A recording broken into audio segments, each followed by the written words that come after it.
And there we Yes, are. Hi, everyone. I caught Jeremy off guard with that. He was going to sing us a song. No, I wasn't. Don't tell lies. Personality test. 2. Okay. You were not. Anyway, hey, everyone. Welcome to the show. It's time for a new campaign. We're actually going to be doing Chained Coffin. The Chained Coffin. You can pick it up on the Goodman Games store. And also, I wanted to run it in Weird Frontiers because it's, Appalachian vibed campaign setting. And I thought that Weird West fit a little bit better than just core DCC. So, yeah, that's what we're going to do. We'll see how it goes. We're starting off tonight with the funnel. What is it even called? I had it open here. There it is. Sour Spring Hollow. So yeah, we're going to do a funnel. Dan is out sick, so no Dan tonight. So we're just going to make him roll his characters, and then we're all going to just throw darts at his characters, and the one that doesn't get hit survives. Yeah, that's it. So why don't we, I don't even know. We got funnels. I mean, we don't really have to introduce characters because they're all going to die, but why don't we do it anyway? We'll start with the top row. Of course, Dan's out. So we'll kick over to Bert. Bert, how's it going, man?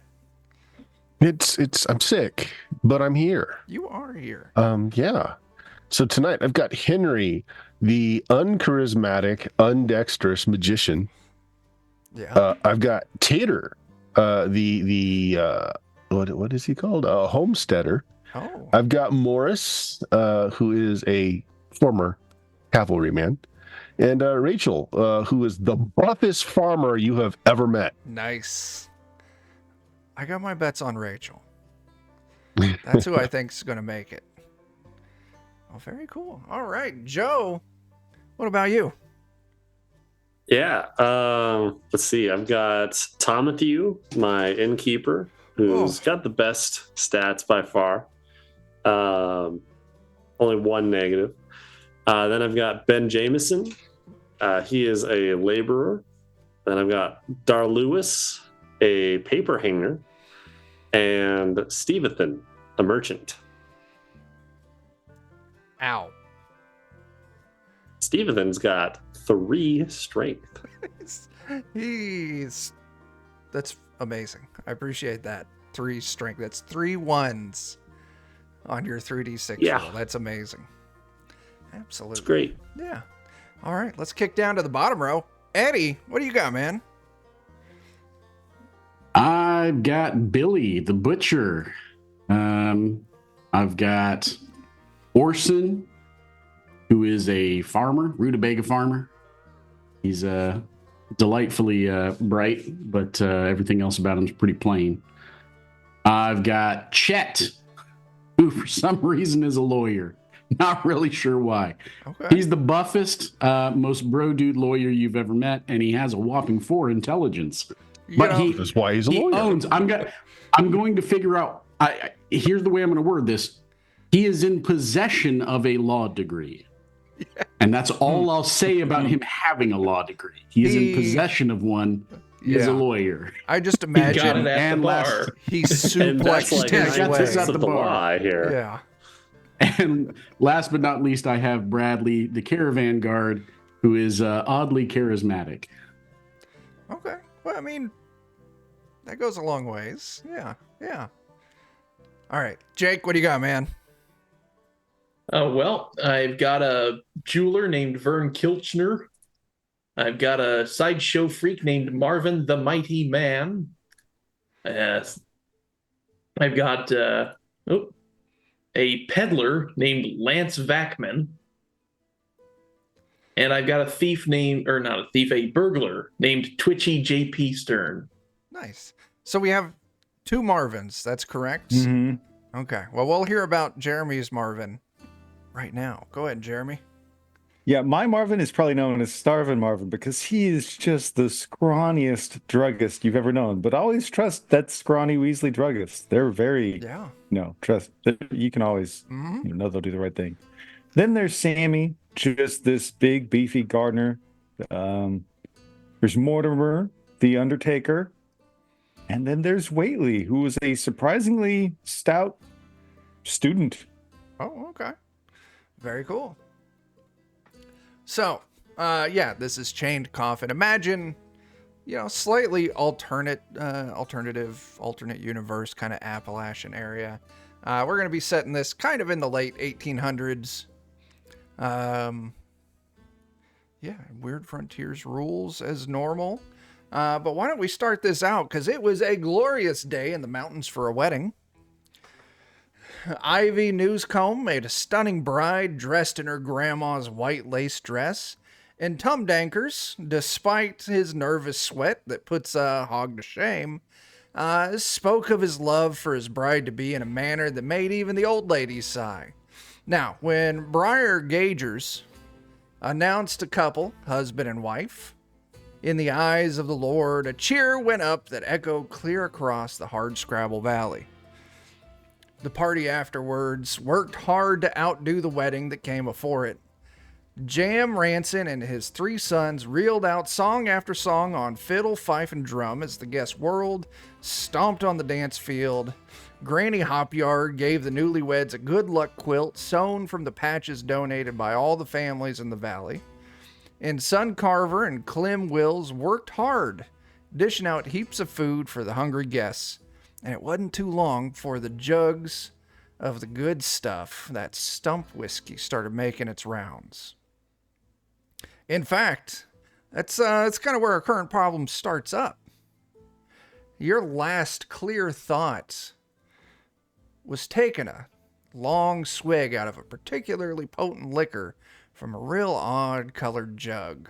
Brew that burned on its way down and left a taste of ginger in your mouth. Now, as we start this scene up, you find yourselves lying face down in starchy, stiff grass, gone yellow from drought. The raucous sounds of the party are nowhere to be found. And aside from a few groans that tell you you're not the only one suffering from a hearty drink, the air's quiet, still. Raising your head, you look about to find yourselves in a common yard stretched out before 4 ramshackled-looking log cabins. Deep woods surround the clearing on 3 sides, and there's a hillside holding a terraced plots of dried, dusty corn that rise up towards the west. Several other people, their faces familiar from the wedding, laid splayed out on the ground before you, looking about with the similar kind of befuddled eyes. So let's hop over to a map real quick. Give me just a second. Oh, come on now. Let's do this. I just realized I don't know how to... Let's try that. Okay, here we go. You run in Roll20 a lot, so you have to bear with me as I figure out the controls. And, yeah. This is roughly where you find it. You can see the nice "You Are Here" marker. And yeah, you see 4 ramshackled shacks. Off to the west, that terraced cornfield climbing up the mountain. Oh, hang on. I forgot to kick that on for the stream. There we go. You're welcome, stream. And yeah, you're coming to... Stomach's probably Anybody see the driver of that mule train? Ugh. Why do I taste ginger and shame? This grass tastes starchy. Super starchy. It's weird. But yeah, you all kind of stand up, dust yourselves off. Not entirely sure where you're at. What do y'all want to do? So nothing looks familiar. No, definitely not familiar. This is not where you ended your night up. or ended your night at. A couple other things I'll point out is to the south from where you're kind of waking up. Looks like there's an old burying ground, old graveyard there. Kind of old wooden fence kind of around it. It's fallen to pieces. And there's a well off to the east. And you can see there's a old tin bucket with a few feet of rope hanging off the end of it, sitting on the ground. Yeah. I'll crawl over to that well. Me Does too. it I could use smell a drink bad or of anything? something. Okay. You don't have to crawl over there. You can certainly stand up if you want to. But you can keep Yeah. the crawling. Yeah, you stand up, move over to the well. Any of And the cabins have smoke coming out of the chimneys? none of them do, no. They all look long abandoned. Yeah, this low wall of this field stones are mortared together with cracked clay making up the little walls of this well. Maybe stands 3 foot tall. It's a simple affair. Doesn't have a roof or cover or winch. And stands open just to the world. And yeah, there's a tin bucket with some severed rope kind of tied to it. Maybe there's like a foot or two of rope tied onto the handle of it. Looking at the bucket, you can see it's got holes rusted through it. It wouldn't be any good for digging water out of the well. But yeah, you said you wanted to give it a sniff. Yeah, see if there's like water, if it smells particularly bad. All right, why don't you go ahead and we'll call this our first roll for the night. Give me an intelligence test. Okay. We will do Tomatthew. All right, He can do intelligence. he's a smart one.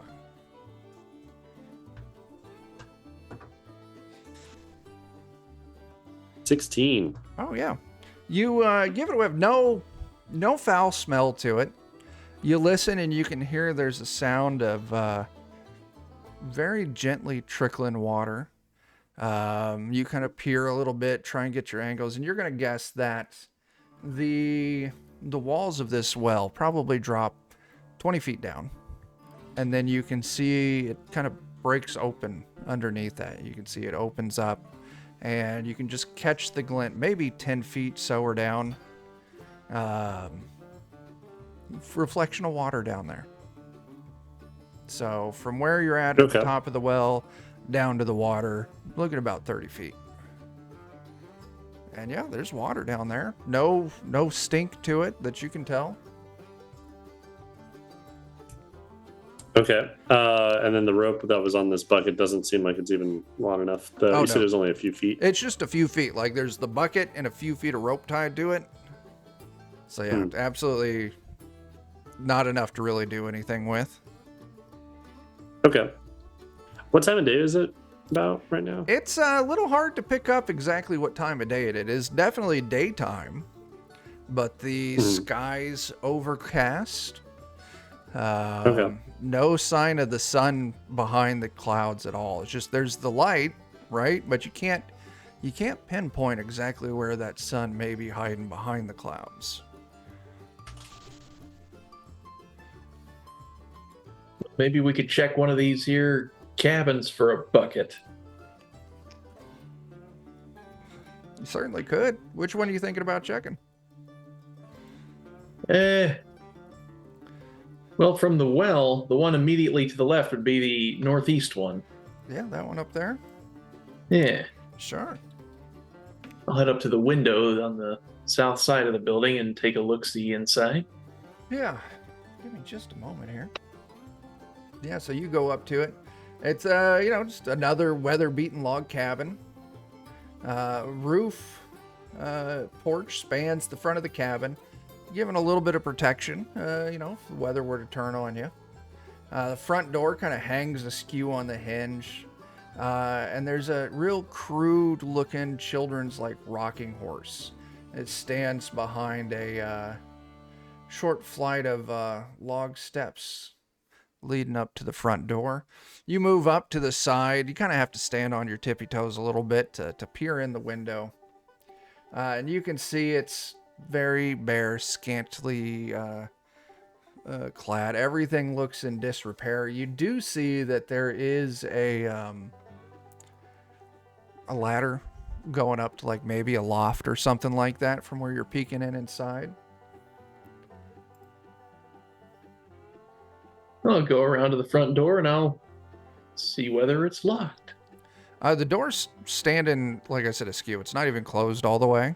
So you could certainly open it up. Now, as you're kind of taking your steps up those stairs, and you'll all pick this up, you know, the stillness of the air is broken by a very strange sounding bird cry. It's just this rock-a-ca-ca! Somewhere off in the distance, kind of echoes around the area, followed immediately by the sounds of rushing wind. The trees kind of surrounding this area stand completely still. No wind's moving, but you can hear it loud and fast. What do y'all want to do? It might even be, you know, maybe we just go ahead and let ourselves into one of these buildings, and we'll beg forgiveness later, Sure. since we probably can't ask Agreed. permission right now. Okay. Y'all run inside. Which one you running into? There's 4 of them. The majority of you are still kind of in the center, so there's no one further away. Who's pinging that top left one? My group will run in there. Run in there. I'll go to the bottom right. Why not? Okay. So, Jake, I'm going to guess your crew's going Yeah. top right. Jeremy, bottom right. Bert, top left. Joe, Eddie. I'm gonna go top right with Oh, with Jake. I'm gonna go right Okay. there to that big looking barn. Okay. Joe? Yeah. I'm gonna go to this one here, Okay. top right. Okay. So we got Bert up in top left, Jeremy bottom right, and the rest of you top right. So why don't we say this? You hear that wind coming in hard. You all run inside of your respective buildings. You, now a couple of things. We're going to start off going, we'll start off going clockwise. So we'll start with Bert here. As you run up to this cabin, your group, one thing that you notice is that the door is closed. And let me give you a little bit more information about what you see at this shack as you run up to it. A slant-roofed log cabin with a rough frame porch. Roof is saddle-backed with age, and the shake roof shingles are split and cracked. Other than that, it seems intact. There's a hewn wood door that's closed. And as you kind of run up to it to run inside that one, you do see that there's a strange kind of symbol carved into the door. And it looks kind of old, like it's been there for a while. Give me a second here. That's the symbol that's carved in that door.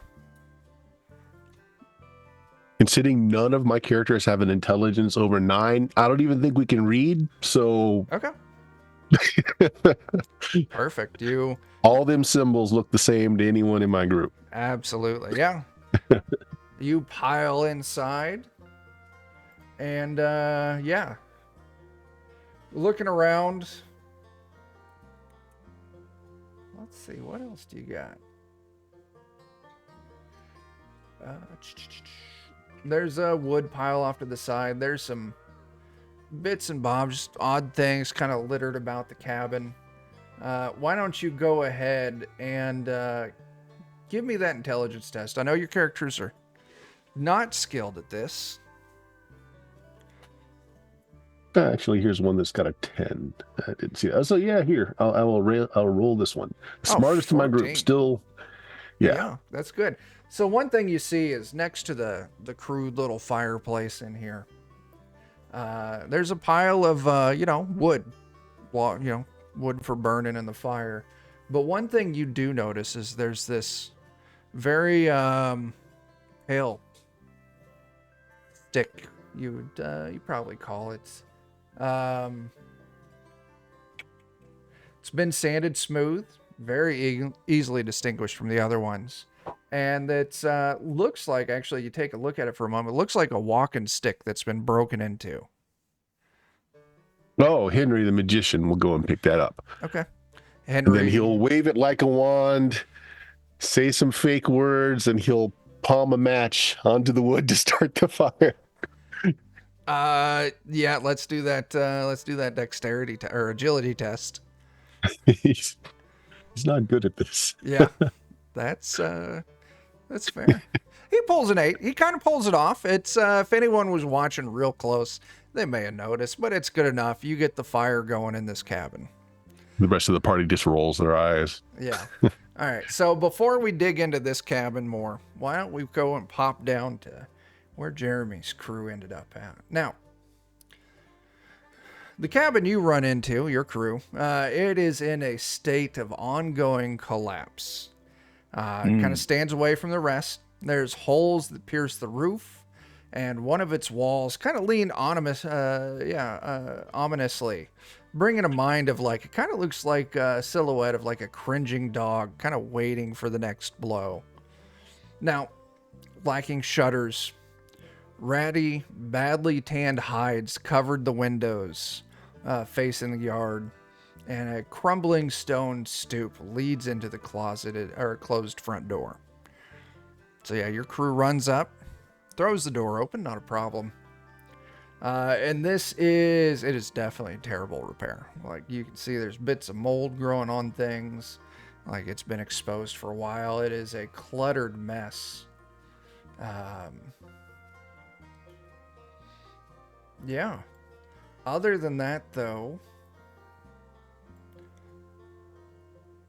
why don't we have you go ahead and pick a character and have him roll me an intelligence test. I'm gonna say that's probably our it says student. I'll just assume he's like a university man. Waitley. Sure. Just looking around. Just a straight test. Yeah. 14's good, yeah. Ding. You all kind of take it in, and one thing that kind of stands out to you a little bit, and there's plenty of stuff kind of littered throughout here. When I say there's plenty of stuff littered throughout here in a moment, when we kind of get everyone settled in, there'll be a chance to kind of root around to see if there's anything good. But right off the bat with that intelligence test, you can see there is a shelf above the bed in this place. Old, broken down, wooden framed bed. And on that shelf is a large leather-bound book. Stained, frayed. And if that character kind of moves up to take a look at it, you can see almost carved into the spine of it is the book's title, The Wayward Companion. Oh my! What? Waitley will take his cane that he came with and kind of reach up and use it to try and bring the thing down to him. Yeah, absolutely. You got a book, and we'll figure out what that does in a little bit. Why don't we hop up to the cabin, top right, for Eddie, Jake, and Joe. Now, I kind of explained this one already to Jake, so I'll run through it again real quick. Another weathered, beaten log cabin. Roof porch spans the front of the cabin. Front door hangs askew on a single hinge. There's that crude rocking horse. And yeah, as you all kind of run in through the broken door, it is, yeah, just another cabin, kind of crude, ratty. There is that ladder going upstairs. And I'll kind of open it up here. What do y'all want to do now that you're inside?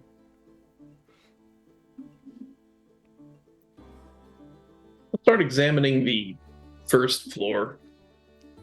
Sure. See if there's anything of value aside from old rocking horse. Yeah, not a problem. Go ahead and I'll tell you what, since you're sticking to the first floor, go ahead and give me an intelligence test. Alrighty.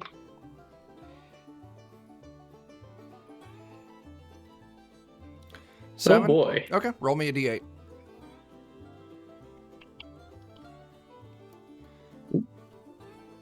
3.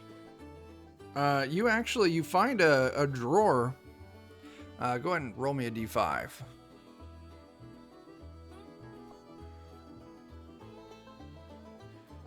Three again. You find a drawer with 3 still in pretty good shape. You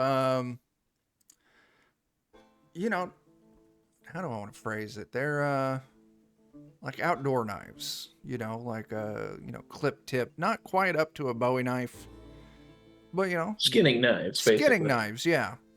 You find 3 of them in that drawer. And each knife deals a d4 damage. Kind of treat it like a dagger. Anybody need a knife? This would be between Bradley Eddie will and hold Joe. out his hand. One knife for Bradley. Just toss it over to him. Say, I've always wanted one. I'll of make sure to these. close the blade first before I toss. Oh, these aren't folding. They're fixed. Oh, well, all right then. Yeah. Catch it. Bradley is immediately walking over into the corner by himself, like, I gotta just tell kind you, of. there was an episode of The Office I watched, and ever since watching it, if someone asks for a pair of scissors, I refuse to hand it to them. I will always toss it to them after watching that because it is just so goddamn funny to see their reactions. Choice. Sorry, Fender's Cobalt. Chet will take the knife, not Yeah. Bradley. Okay. The lawyer wants the knife. That makes sense. Yeah. All right. So, Joe, Eddie, what are you two doing while Jake's crew is rummaging around the first floor? I think Orson would immediately start looking to see if there's a cellar somewhere. I'm not going to make you roll for that. You're looking around, there's no cellar, no sign of a cellar, and kind of taking into an account how the little cabin looked outside. No cellar. No cellar. Okay. Now, you could scrounge around the first floor area, see if there's anything else worthwhile to find. Yeah, I'll just give it a good comb over. All right, if you're doing that, I want an intelligence test. There is the ladder going upstairs. Snap. Hey, Oak, how's it going? Joe, Got give a me 7. Give me a D8. Okay.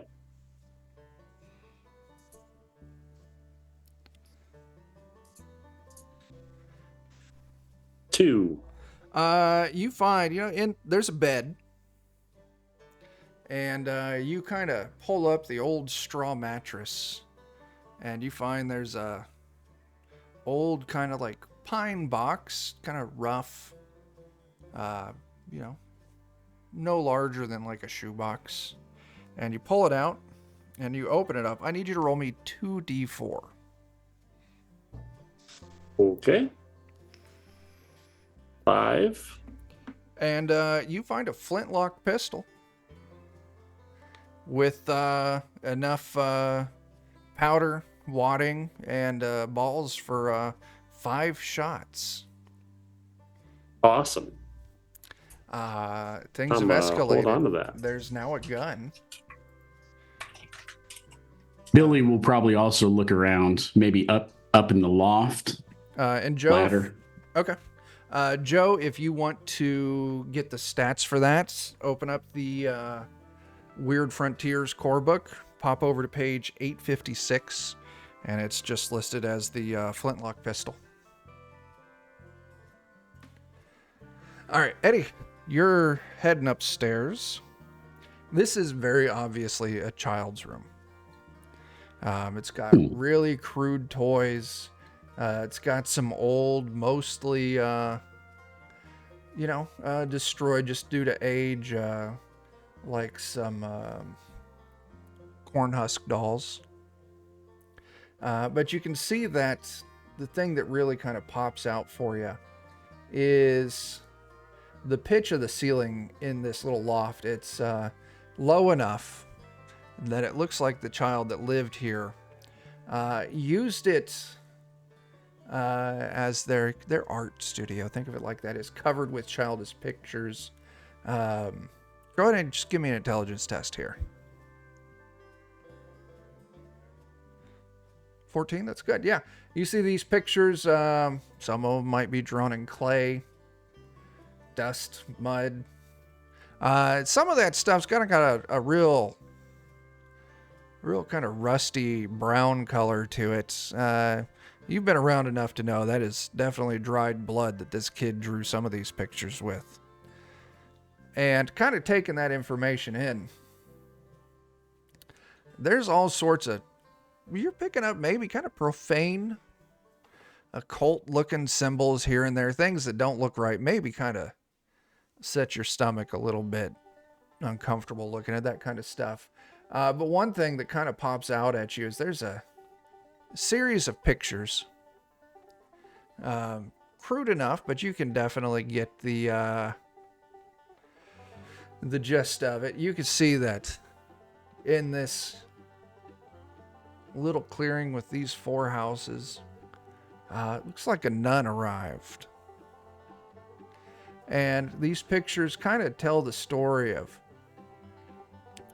how this nun's walking stick was broken, how her holy cross was tossed down a well, and how she was gutted and hung up as a scarecrow for the corn. Guys, I think this kid might have been a butcher, and not the me kind of butcher, but like a real bad kind of butcher. And a Baptist, probably. I don't know about that, but they were real good at pulling blood out of somebody. All right. So, why don't we hop back over real quick? Oh, go ahead, Eddie. I was going to say, do I find anything else laying around other than just kind of broken toys and such? Tell you what, give me another intelligence test. And Bert, Jeremy. Oh, that's real good. You two probably have had time to kind of dig around in your respective cabins. Why don't each of you go ahead and give me an intelligence test too? Eddie, 21 is absolutely fantastic. Why don't you go ahead and roll me 3d8? Bert, that will be a d8. And Jeremy, that will be 2d8. All right, Eddie, digging around here. Let's see. Let me have you roll 2 more d8s for me there, Eddie. All right. An 8 and a 7 altogether. All right.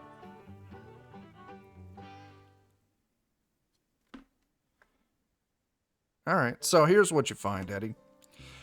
You managed to find a lantern. Old, looks in workable condition. That you also, with that, you find 4 flasks of oil. You found yourself a sack of cornmeal. And you found yourself a clay jug full of booze, moonshine, hooch. Pop the cork off, and it's got a kick to it. Well, at least it's not a total waste. Yeah. So, Bert's looking around in yours. You find a small little leather pouch, and opening it up, you would recognize this. You probably had some cuts and whatnot and got healed by, your local wise woman or whatever you want to call it. You find yourself a bag of healing herbs. Why don't you roll me a d5?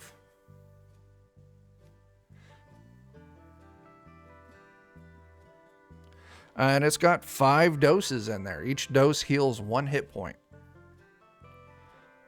So we don't feel bad or hungover. We just don't know what happened, right? That's the only ill effect we're suffering from. You're like, mechanically, there's no penalties from it. You would feel a little groggy. Maybe your stomach's a little upset from drinking too much, but mechanically, you're not penalized for anything. So we started a fire in the chimney.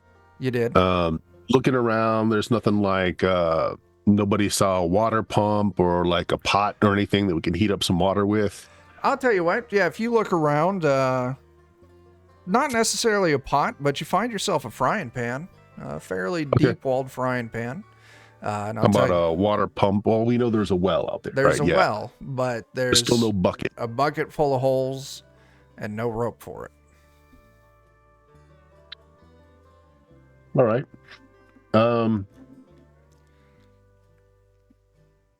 How is the chimney working? Does it seem like the smoke is blocked, or is it making its way out? It's definitely filling up a little bit more. This thing hasn't been tended to for a while. Maybe it's got a bird's nest up in there or something. Yeah. So like, partly checking that, partly just try to clear it. Try to, it's kind of get up there and root around to see if we can move some stuff out of the way. Okay. By get up there, are you doing it inside, or are you going to try and shimmy up the From roof? inside first. Yeah. Once the fire doesn't seem to be, smoking up everything, just kind of move absolutely. it aside. And You try know, and- in that white walking stick that was broken in half, kind of does a good job of fitting up in there Okay. and knocking some soot loose. Seems to help out a little bit, and there's definitely, it doesn't seem like when this thing was in use it saw a lot of maintenance, but it helps a little bit. Yeah. Okay. Yeah. Well, that's all we found. The idea is just to find shelter. We need fire. We need water. Need some food. So Yeah. got shelter. Got fire. We'll work on water and food in a bit. Yeah. And luckily, I mean, you don't know this, but Eddie did find some cornmeal, so you've got something at least. And we found a pan. You got a pan. You can make yourself some cornbread maybe. So I got a side of salted beef as well. We can make do. okay. Popping down to Jeremy, you rolled double eights. Yeah. Yeah, you did. Let's see what we got.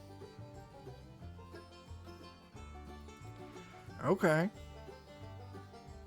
Whately's apparently a very nosy young man. Yeah. Two things that you find that are. One of them is you find a coil of rope.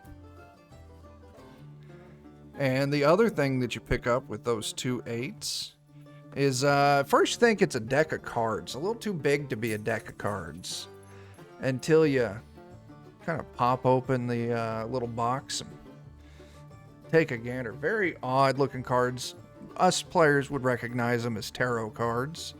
Not Nice. sure if the characters would, but it's what you got. Okay. All right. Whaley's getting set up nicely. He's got that book, The Wayward Companion, and some tarot cards. Yeah, absolutely. Nice. Jake, Eddie, Joe. There's a knock at the door of the cabin you're in.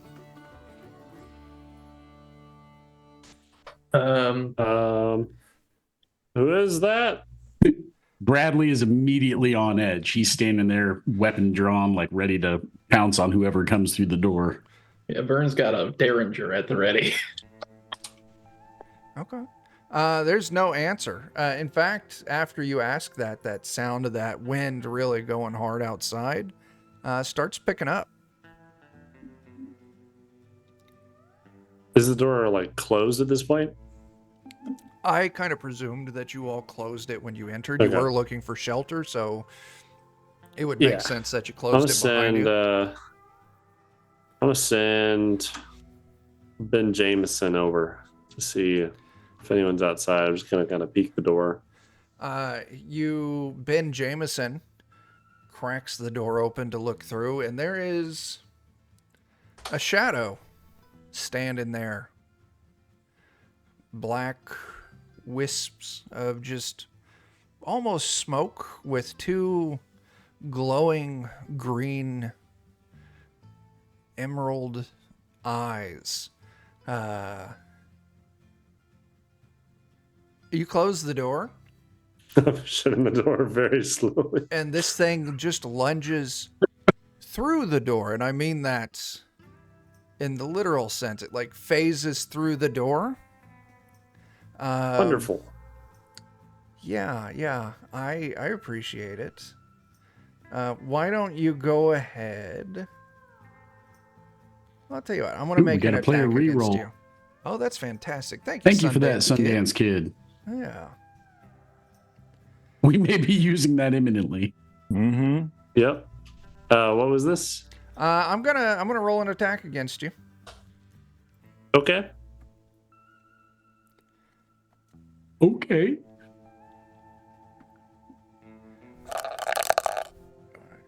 Okay. That's an 11.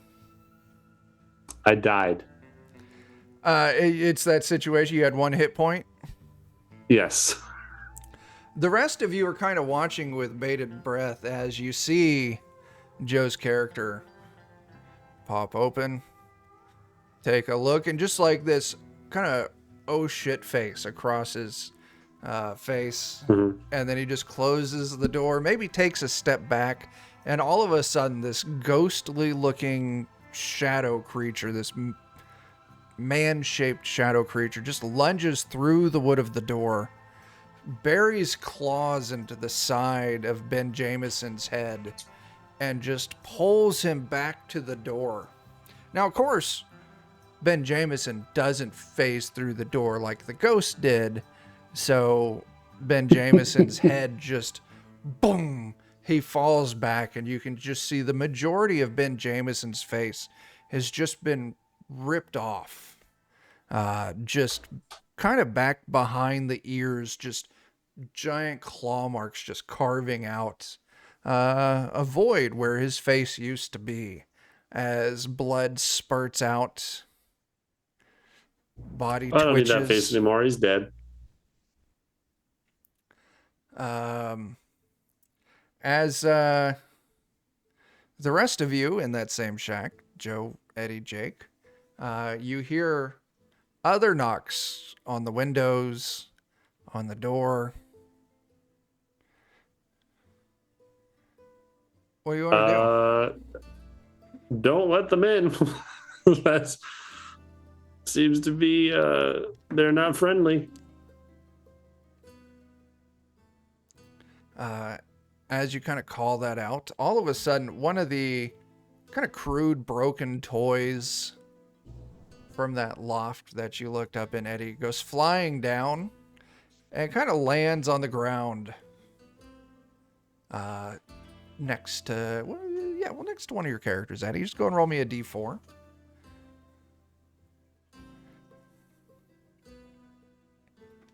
Three. Who's it land next to? That would be Bradley. Bradley looks down and sees it's one of those corn husk dolls. Looks fresh. Unlike the other ones you saw up there that were kind of falling apart. And after a moment, you can see that bears a striking resemblance to Ben Jameson.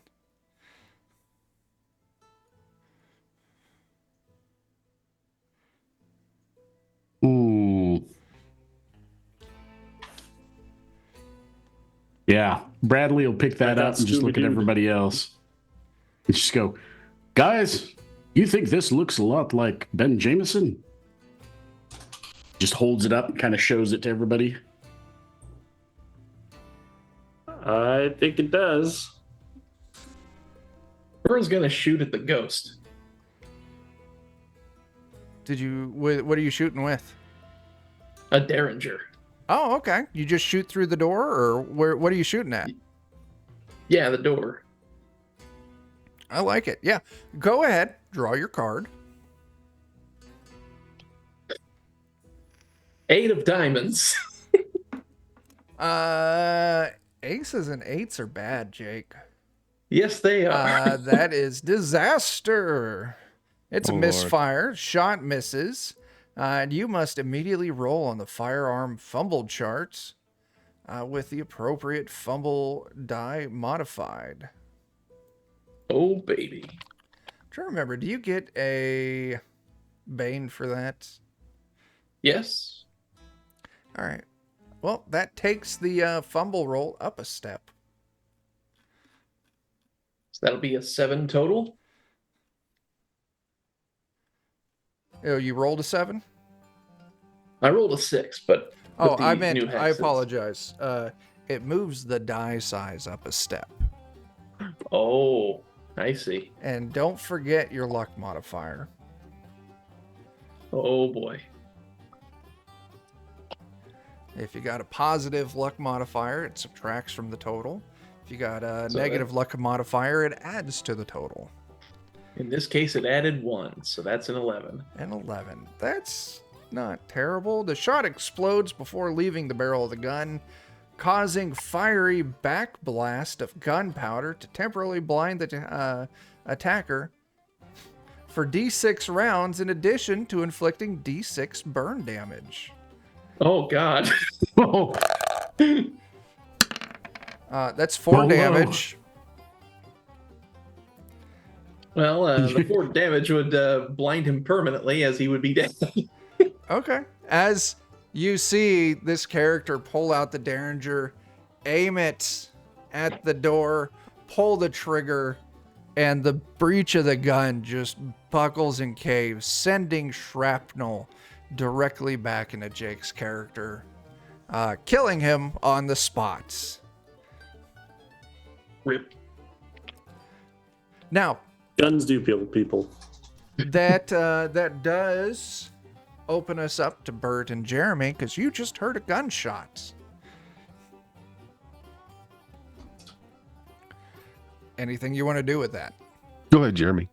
I think Whaley would just like point over to Mortimer, who he knows has some nails and a hammer. It's maybe we should just board up the windows. I'm gonna read through this. Now, I will let you know there, Jeremy, you are in the cabin without glass and shutters on the windows. It's just crude, tanned leather, like pelts dangling over the windows as curtains. Okay, so you could certainly draw those tight and nail it shut. I mean, it's better than nothing.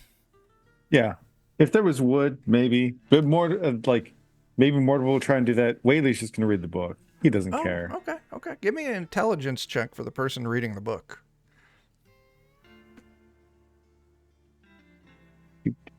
You're going to turn E fast.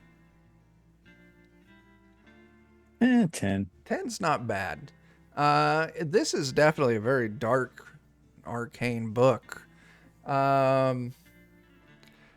It's a little hard. You don't quite have the skills to really invoke this at this point. But one thing that does jump out at you is there's some kind of ritual here that's supposed to create some kind of friendship, some kind of bond with some creature by the name. Give me a second here.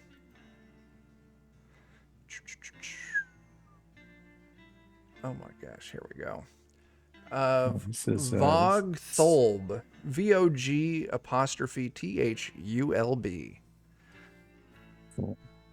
Great. Whaley had that ley line, Brissa. Yeah. Now, who's your character that's hammering in nails? I'm going to assume that that's going to be Mortimer. He's the one that actually came with nails. He's the Undertaker. Oh, I like it because he's Mort, and he lives right Mortimer, next to the Bob. Undertaker. Yeah. Go ahead and have Mort give me a luck test. Okay, Mortimer, get you pulled up. Now Mortimer has okay luck. He succeeded. Mortimer is hammering in the nails, pulling this leather taut. And as Mortimer's kind of standing up for maybe the first or second window, he's kind of started hammering shut. All of a sudden, this dark, ghostly black arm reaches through the leather and just stretches out right at Mortimer's face. Mortimer's able to stumble back out of its reach. Y'all get back now. Other than that, it doesn't really, like, it reaches in. Your window protections you put up certainly don't seem to have any ability to stop these things. Y'all don't get next to the windows. They don't do nothing. Oh, right. There's the shadow swapper thingy this way. Yeah. That's nice. Bert, what are you doing, man? You hear a gunshot. There are no windows, or there Yeah. or not. You've got windows, look yeah. out the windows first. A couple of my guys have. I got one guy that's got a rifle, one guy that's got a pistol, assuming those are with us. Yeah. Yeah, so just kind of look out the windows to see what's going on. You look out the windows, and As far as I know, they're just trying to shoot for food, so I'm not too concerned. you see 4 black, ghostly-looking entities kind of circling around the cabin that Joe, Jake, and Eddie went into. You see one kind of scrambling around the walls, kind of reaching into some of the windows that the cabin that Jeremy went into. And standing outside of the cabin that you're in, facing the front door, not circling, not climbing, just standing there, staring at the front door with those glowing green eyes, is another one. You see 6 of these all together. So looking out, it doesn't look like they're able to breach the cabins, right? I don't see any of them going through the walls. I don't see any of them opening doors. No, not really. No, say the other 2 cabins, you can see they're kind of clambering on the exterior. You can see the one that Jeremy's in every now and then. You can see it kind of reaching an arm into a window. But other than that, they're not going in. All right, well, Rachel's a smart one, so she's the one looking out. Yeah, let's get away from the windows. We got some haints out there. Let's see. Is she the one that's got she's got a scythe. Okay. She's got her scythe out. The other 2 get their guns out. They just kind of hunker down in the middle of the room. Henry has got the iron pan. He's trying to get a good heft on it, maybe use that for a weapon. And we're just going to hunker down, be quiet. Okay. You hunker down, you're quiet. You know, the person who's doing watch outs, yeah, they are just the actions that you had noticed beforehand as they kind of retreat back to hunker down. And yeah, there's just that one standing outside your cabin, just staring at the door. Not moving, Well, the guy staring at the door. But other than that, yeah, you hunker down. Yeah. Guy with the rifle, the guy with the gun are just pointing at the door, waiting. I appreciate it. Okay. Why don't I roll a die? No, I'm not going to roll a die because I would like to keep things a little even. Eddie, what are your characters doing right now? One of your friends had their face ripped off and bounced off a door. And the other one tried to shoot their Derringer, and the Derringer exploded. So, Orson, the farmer, he's probably just cowering somewhere in the middle of the room away from walls and windows. Yeah. Chet is just kind of cooing to himself and wildly swinging around that knife he got because he's an idiot. Bradley is on high alert, just sort of at the guard, kind of trying to stay central around everybody else and keep an eye on all the entrances. And Billy is literally just standing there, arms down at his sides, and he's thinking about popping the cork on that moonshine jug and taking a swig. He's just kind of looking at everything going, yep, that's unfortunate. Yeah. That definitely is. And the guy that you had that's looking around, scanning everywhere, maybe a little panicked, as you do kind of look at the back of the cabin, you do see one of those back windows slide open. And black ghostly hands reach up onto the window sill as a head appears. Same thing. Black ghostly head, piercing green eyes. It starts pulling itself up into the window. Bradley will yell out to the rest of the group, enemy at the rear! Jake, Joe, Eddie, you all get this alert. enemy at the rear. You spin around and you look. And yeah, one of these ghostly things is in the process of climbing in through the window. All right. I'm gonna have one of my guys take a swing at them, see if anything happens. Okay. What are you swinging with? A shovel. Okay. Absolutely. I'll tell you what. I'm going to let you take... This guy's going to get to take a free swing. And then after that, we're going to pop into initiative for Eddie, Jake, and Joe. Okay. All right. It's not Ben Jameson. We're going to have Dara Lewis take a swing. Absolutely. Is that a strength roll? Yeah. Melee is strength. Yeah.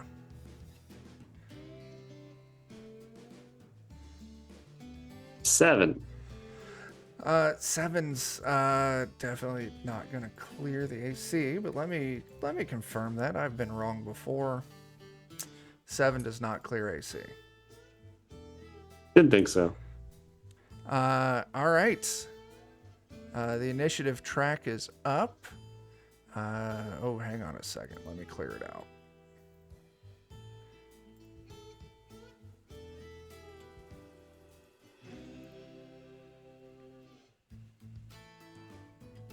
All right, Eddie, Jake, and Joe. Each of you click on your token and then go ahead and roll your initiative.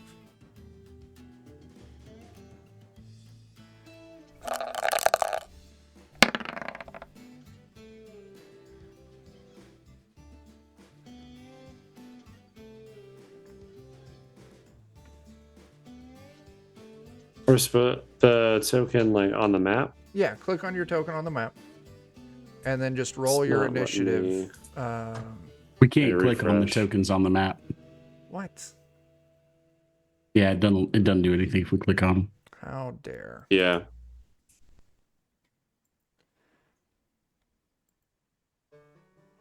Oh, hang on.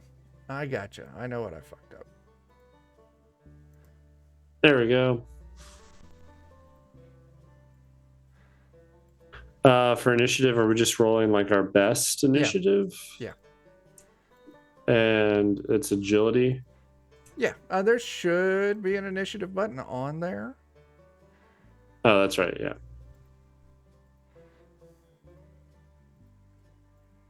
Oops. There we go.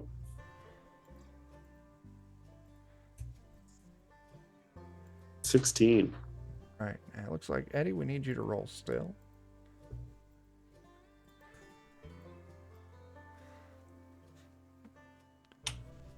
You said there's an initiative button on our tokens?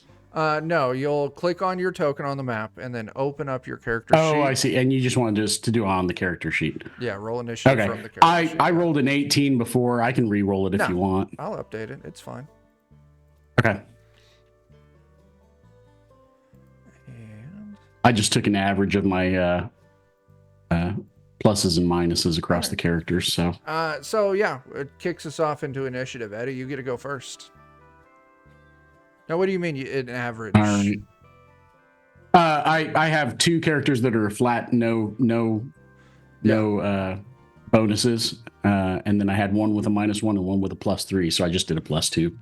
You get to pick your best character and roll that initiative. Oh, well, it would be a 19 then if that's the case, because it would just be another +1. So it doesn't matter. I'm at the top of the roll. Yeah. All right. Still your turn. All your characters get to go. All right. I'm pretty sure Orson is just going to keep trying to hide. So he's probably actively looking for a place to like tuck in and be away from everything. So he's not going to do anything. He's just going to try and hide. Sure. That's correct. It is Sour Spring Hollow. All right. Let's see. Chet's probably going to wildly run at this thing to take a swing with his knife. Yeah. Yep. Go ahead and roll your attack.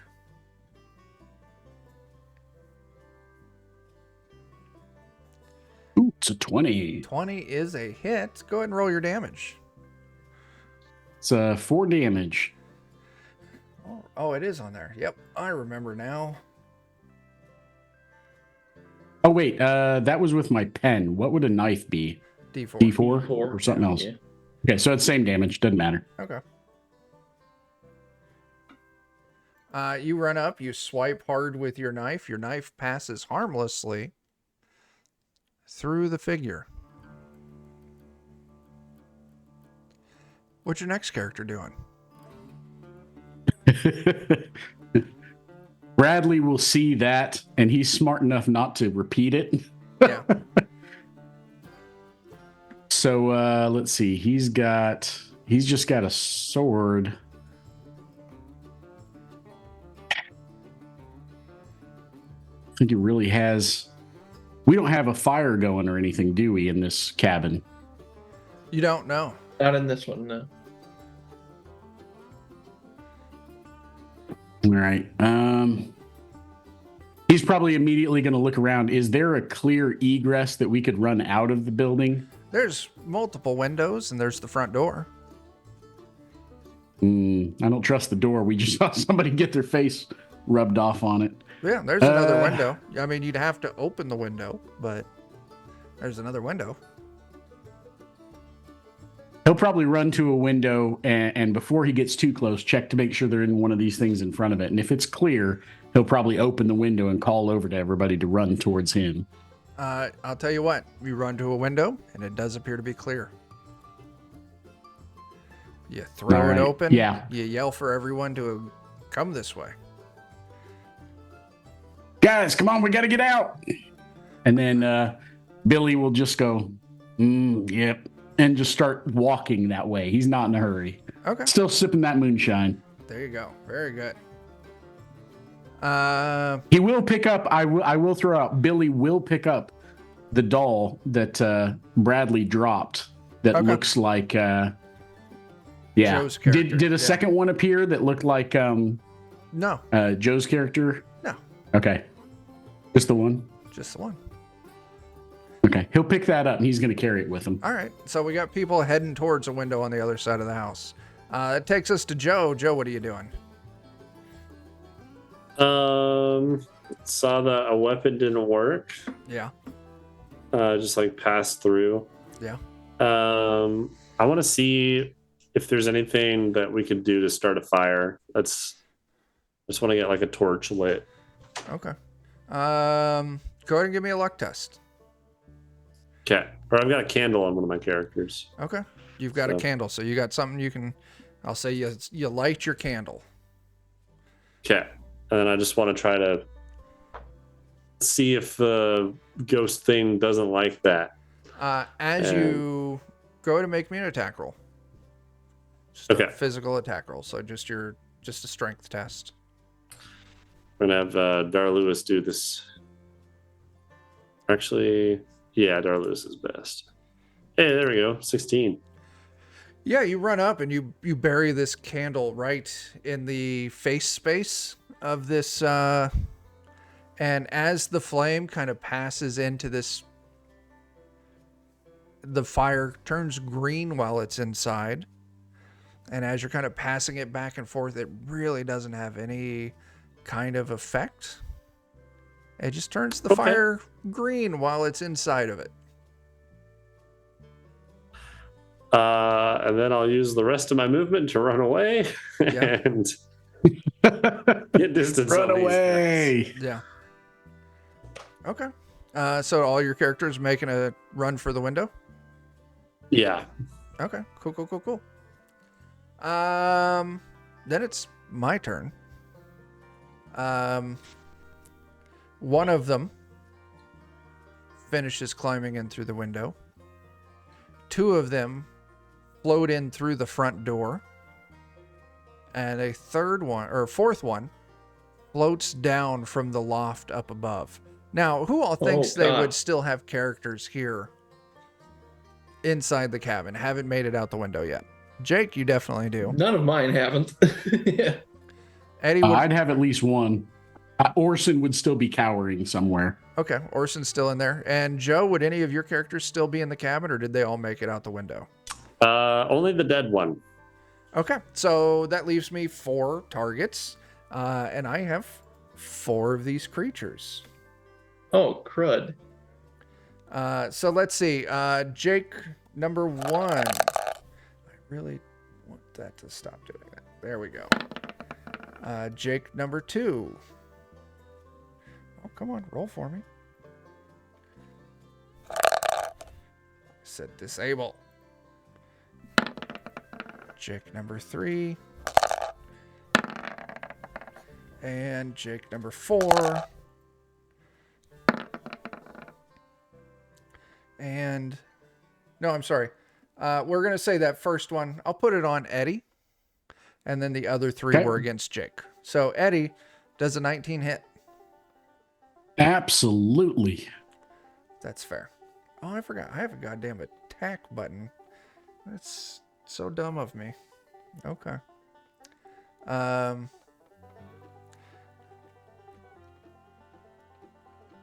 right, Eddie. This thing slashes at you.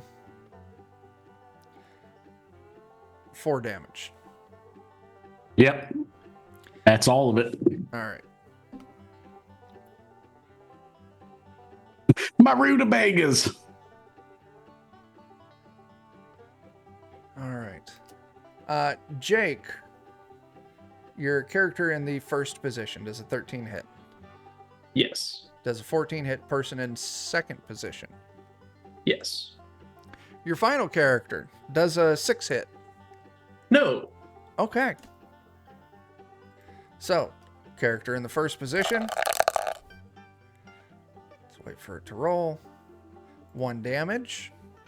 Dead. God damn. Character in the second position. 2 damage. Also dead. Jake, you've got 1 character left. Darn right. Okay. Twitchy Stern is going to make it out of this thing. As these ghosts are now swarming inside, Twitchy is the only one still alive inside. And Twitchy will be soon alive outside as he books it towards the window. Absolutely. Now, Jeremy and Bert, hang on a second. Joe, how many characters have you lost? Just 1. Eddie, just 1. And then Yep. Jake, you've lost 3. We're 5 characters down. Yeah. It took us an Get hour that funnel going. and 12 minutes to get here. Well, I guess an hour and 8 minutes. Not bad. So, here's what I'm going to say.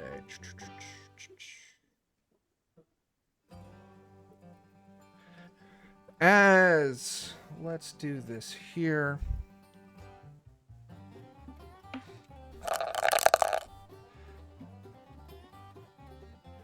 Come on, roll for me. That's going to be Joe as one of your characters. Why don't we go with the character in the... Damn. I'm going to have to disable advanced dice because this is annoying.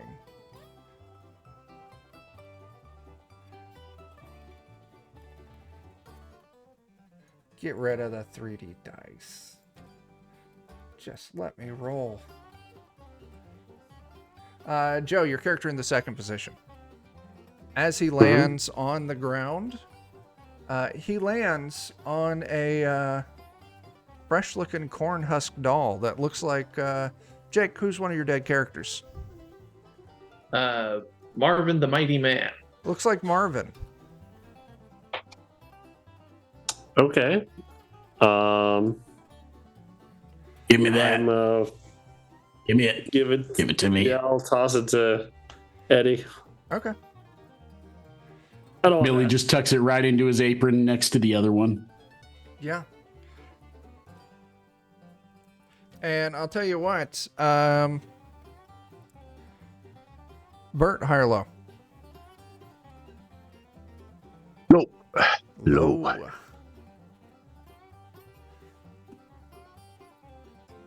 I rolled a 1. It's a low. Bert, as your crew is kind of looking around, keeping an eye open, all of a sudden, you didn't notice it before, but kind of like tucked into that stack of wood next to the fireplace, you can see a rather fresh-looking corn husk doll that looks like...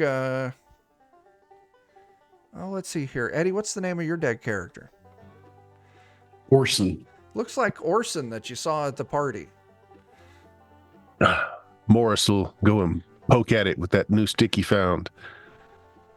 He pokes. And he'll pick it up and he'll throw it on the fire. Oh, okay. I like it. You throw it on the fire. No repercussions for that at all. My crew was probably passing through the town, doesn't know everybody in there. That's so absolutely fair. Don't mean Doesn't anything to me. Okay. Stupid toys. Absolutely. And I've got to do this. Jeremy, your crew. Give me two of your characters.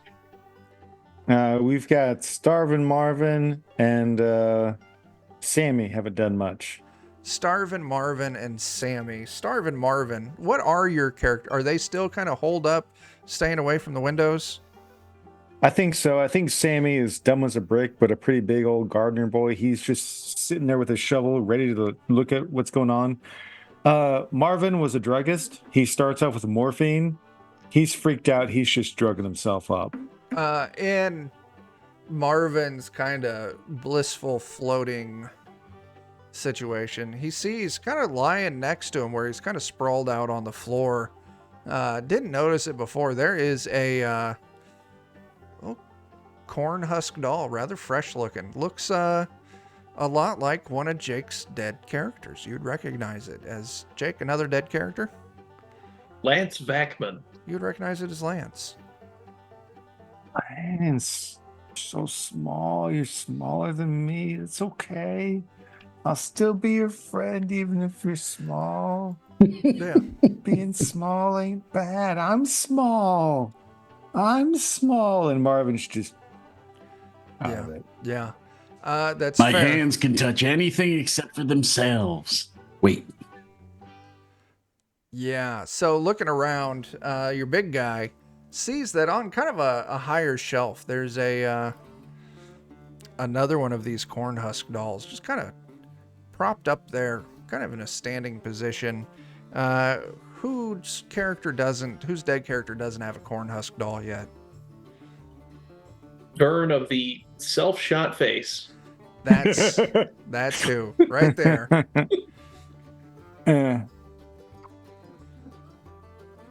This one have a little hole through its head. It There's a does. little burn mark on the top. Yeah. Sam would kind of do the same thing that you do if you see a snake out in the garden. You've got a shovel in hand. You just slowly get the shovel up to it to where the point's up close. Apply pressure and then shove real hard and try and Yeah. cut right through the Decapitated. husk. Oh, give me an attack roll.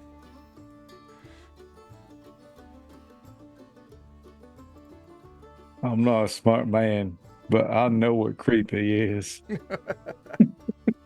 Holy shit. That's a crit. Sammy's not having this. Oh, man. You get to take the boon as you split this thing in half with your shovel.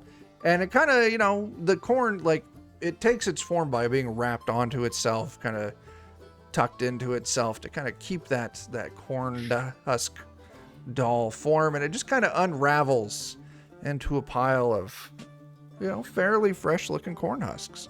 It looks like you've thoroughly destroyed it.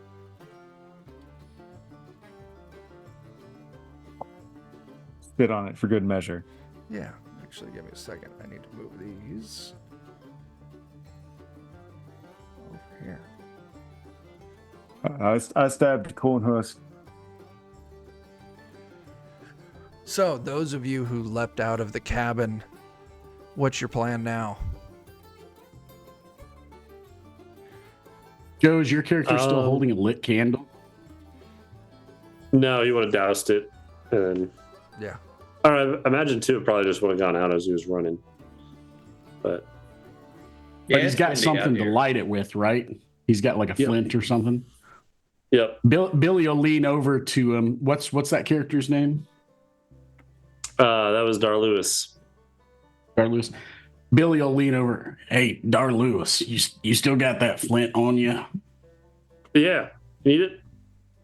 Yeah, get that flint out. And he's going to take that sack of cornmeal he found, and he's going to take out one of those flasks of oil he found up in the attic.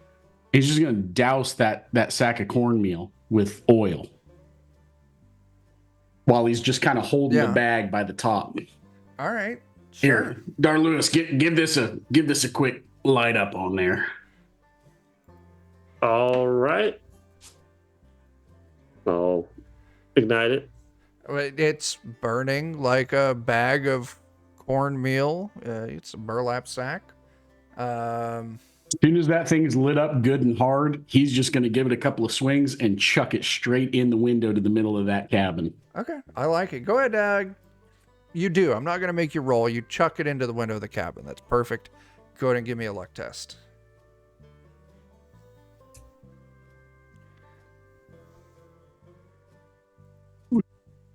Oh, that's so far over. That's fine. Like I said, you still do. You still hear it kind of splat, maybe break open. You watch for a second as you can see the green light of flames starting to dance up inside of the cabin. And yeah.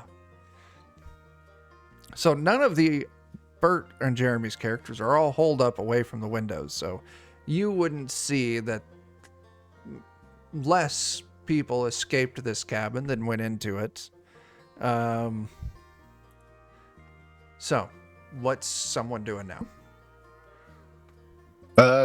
Any effect of burning that corn doll? It burnt up, put a little more smoke than you would have expected. Must have been pretty fresh. But no, all right. Up, no problem. Nothing's tried to get in? No. And if you were to go peek out that window, you would see that. Nobody's going near a window. Okay. That is fair. Nothing seems to be trying to get in. It's relatively silent in your cabin there.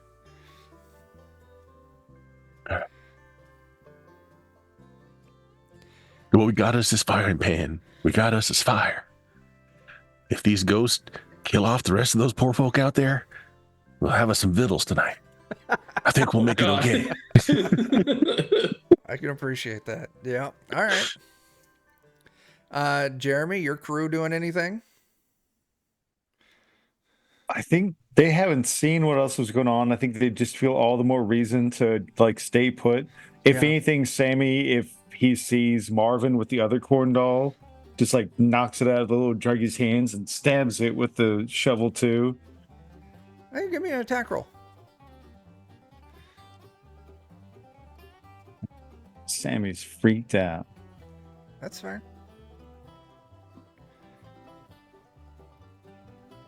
Yeah, not a problem. You destroy that corn doll. Would have been great if it was another nat 20. That would have been amazing. I mean, if for a crawl character, 17's not bad. Oh yeah, that's real good. That's good.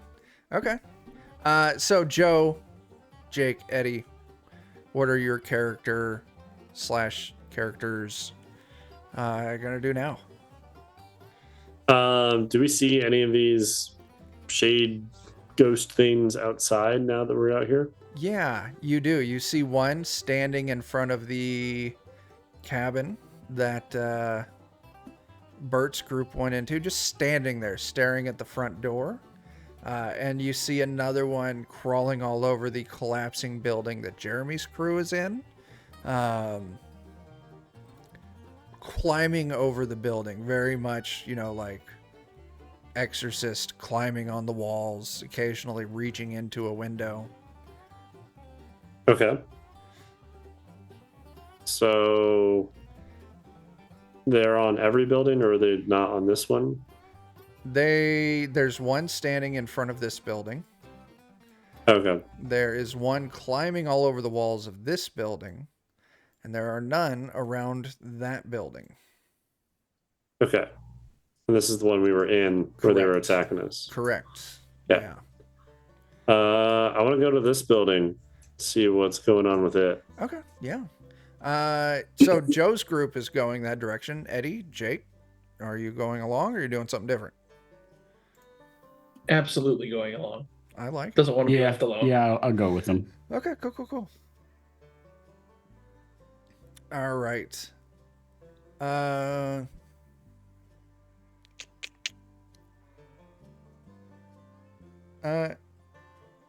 Eddie, you got 3 characters left or 4? 3. 3. 3? Yep. Your character that's in the first position. And Okay. Joe, you've got 3 characters left. Yep. Your character also in the first position. They're the first to reach this cabin as the rest of the crew's kind of fallen back a little bit, not running as fast as you.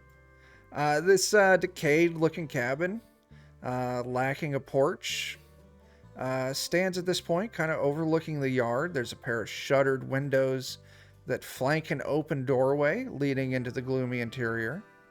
The split shake roof and the log walls hold a slight green tinge as if moss is clinging to the exterior. And those 2 characters that I pointed out are the first to reach it. You 2 running in?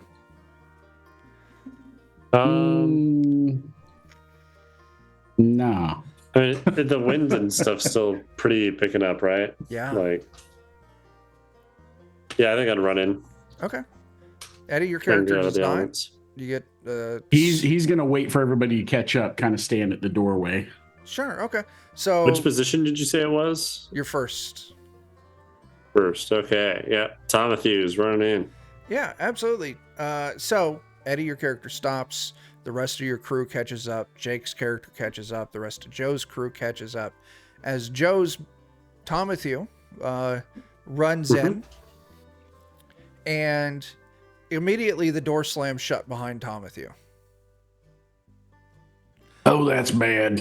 Now I don't think that's good. That's bad. The rest of you outside this cabin hear the intense sounds of screaming and pain and an odd sloshing noise as it eventually fades to silence there. Matthew, on the other hand, as you run inside, you find yourself inside of a building with pale green vines and growth all over it. As the door slams shut behind you, these kind of like flowers, these like bulbs, flowers that haven't opened all the way, kind of come out on stalks, kind of face towards you, and immediately start just spewing this thick green viscous fluid all over you. And as it does so, your skin starts to boil and melt and kind of slough off as you're liquefied there Okay. in the cabin.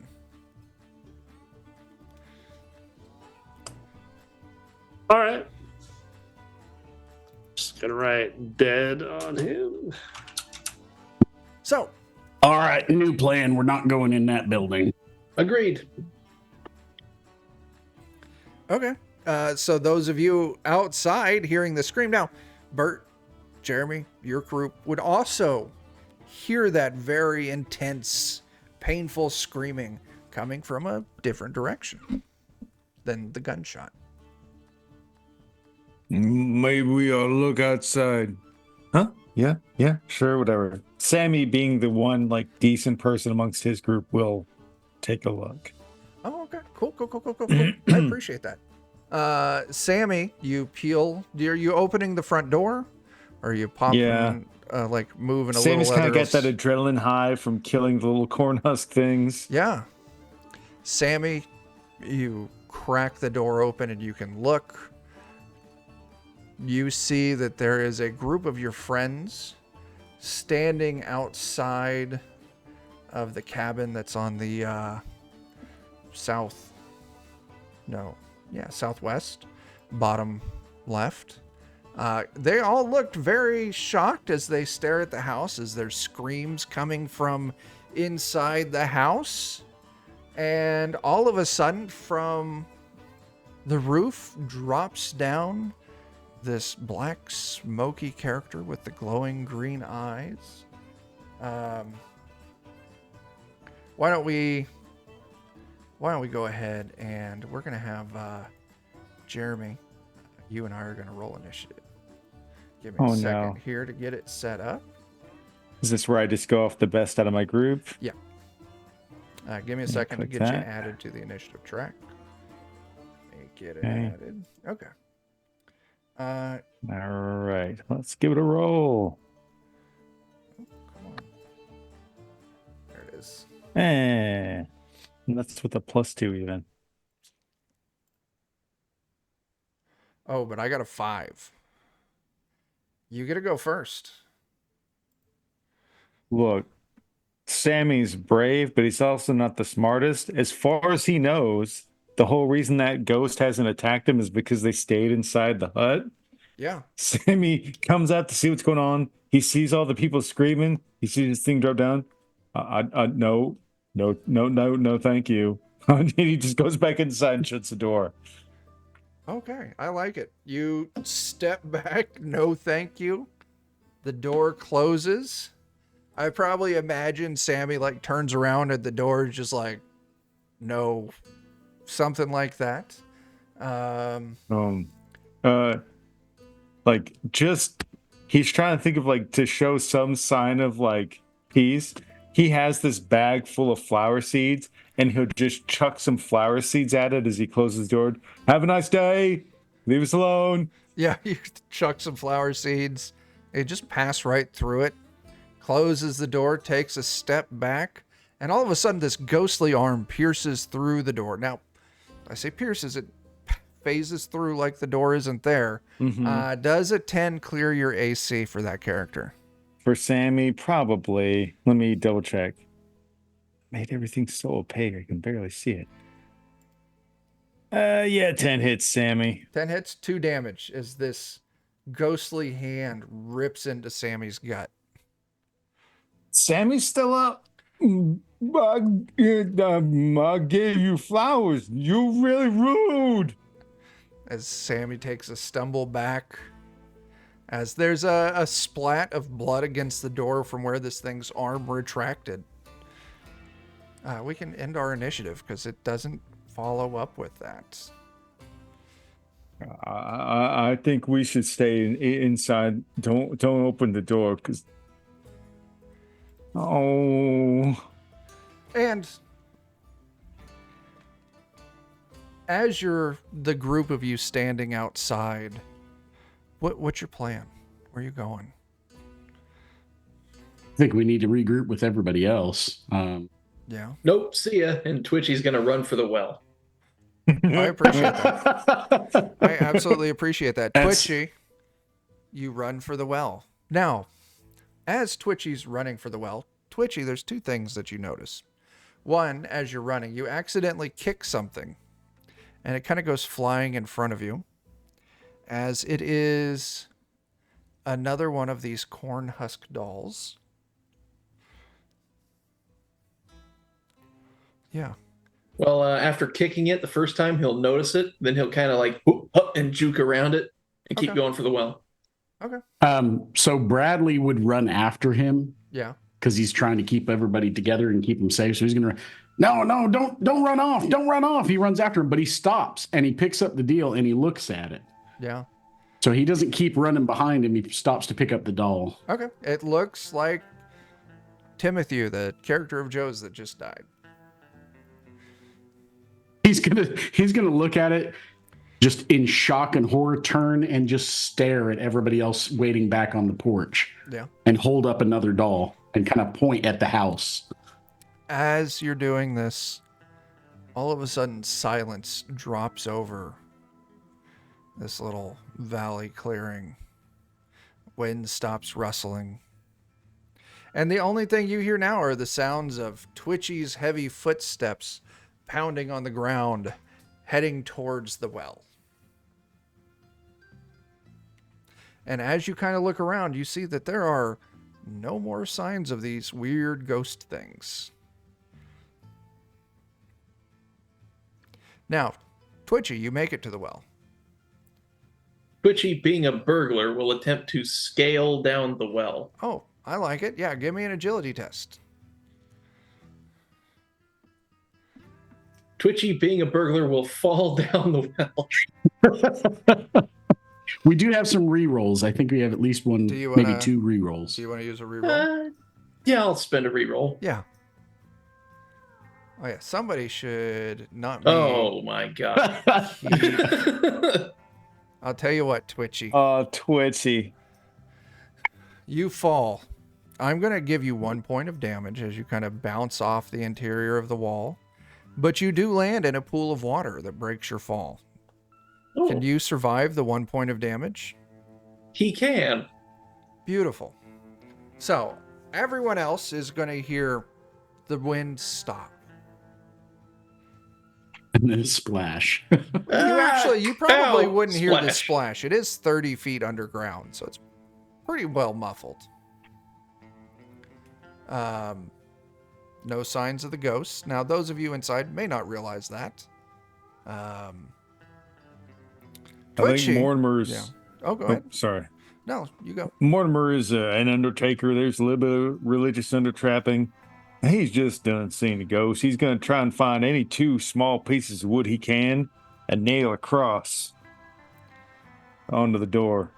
Easy enough. You make a little cross and you nail it onto the door.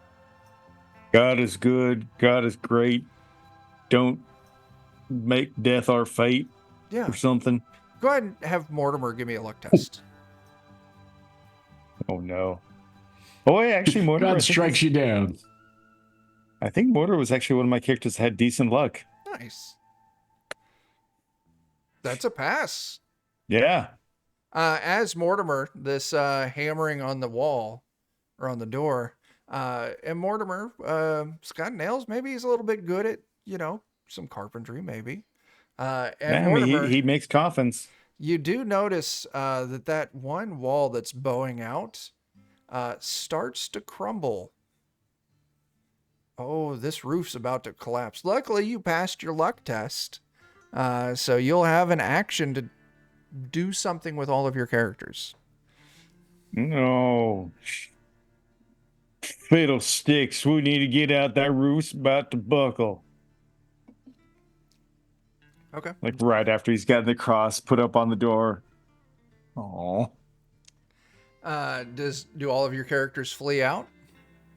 They do. If anything, like Sammy would try to rip the door with the cross off the hinges to carry it in front of them. Give me a strength test. This might shock you. Sammy has a decent strength. Yeah. Lawyers do. You do. You rip the door off, and you're now carrying this door with a cross hammered to it. Now, everyone but Bert's crew would see, well, Bert and Jake's crew would see Jeremy's crew come running out as that cabin collapses with Sammy carrying the front door with a cross nailed to it. So, Twitchy, you splash into the water. You eventually find your footing. The water's maybe waist deep. And as you're looking around this cool cave, it looks like a limestone cave, natural, probably caused by a spring that they used to feed the well. And as you're kind of looking around, you can see that in the far end of this cave, there's just this pile of like driftwood, some broken bits of furniture maybe. Give me a second. I want to make sure I'm not missing any important descriptions. Yeah, quiet murmur of flowing water echoes in the limestone cave. The pool of clear water fills most of the cavern, flowing out of the space through a narrow point at the east end, kind of raised in irregular patches of stone littered with dried branches and other debris seemingly washed here by the floods and rains long ago. So yeah, you're in this cave. It's cool, filled with water. You can hear a little trickle of water. And on the far side, yeah, there's just kind of a beachy kind of area caused by the stone. Not like a sand beach, but just where the stones kind of sloped up. And there's a lot of just like debris, driftwood kind of stuff that made its way down here. Time to hide behind that driftwood. Oh, I like it. Absolutely. You run over and you hide behind the driftwood. And as you're kind of squat down behind the driftwood, you see that there is a glint of something metal kind of right on the water's edge, right next to the driftwood. Being a burglar, shiny things are valuable. So he will obtain the shiny Oh, thing. I like it. Absolutely. You go over, and it is a very nice looking, kind of ornate silver cross on a chain.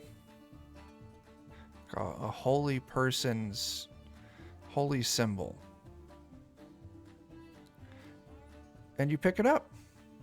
And as you pick it up, the driftwood rattles, forms together, and stands up into this 8-foot looking monstrosity. And lets out this low, clattering roar. And all of you would hear this outside and feel it.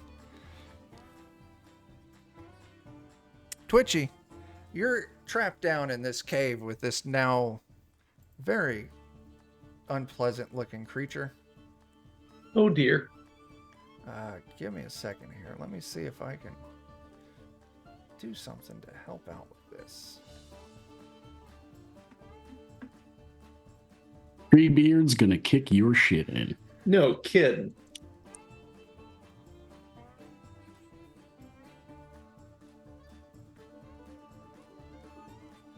Wait a second. I'm remembering how Roll20 works.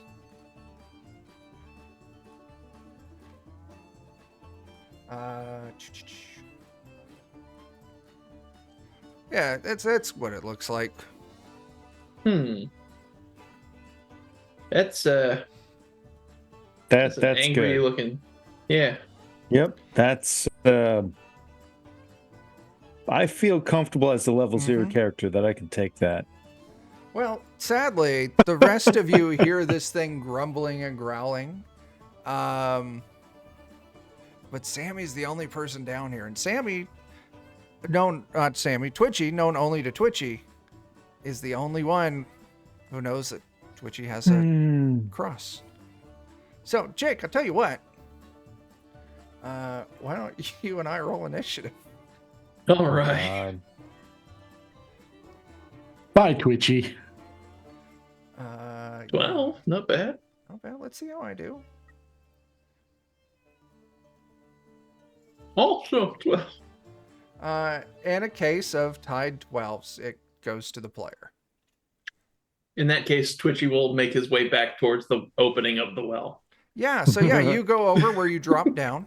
It is about 10 feet up from where you're standing, from ground to the bottom of the stones of the well, where the well kind of breaks through into this limestone cave. It is about 10 feet up.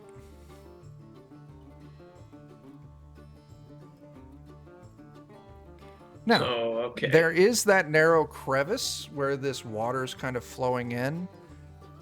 It looks like a real tight squeeze, but maybe you could fit into it. Yeah, he is a burglar, and he should be used to squeezing through unseen areas. So maybe give that a shot. Yeah, give it an agility test. Okay.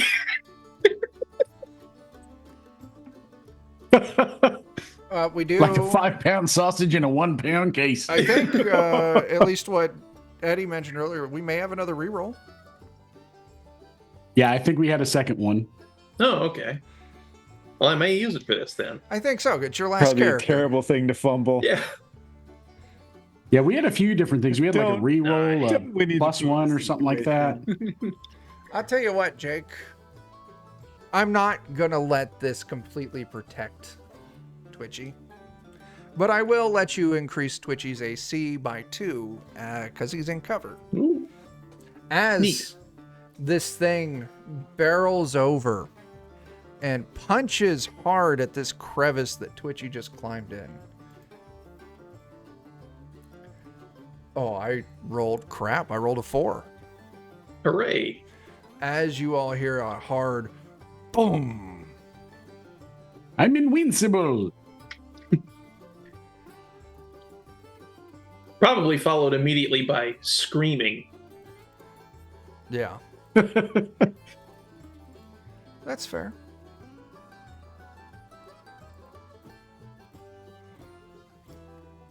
Cardman, yeah. You can definitely use channel points to throw in for the players and stuff, so go for it.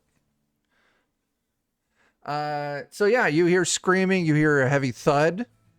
I would say all of you can hear this. This is loud.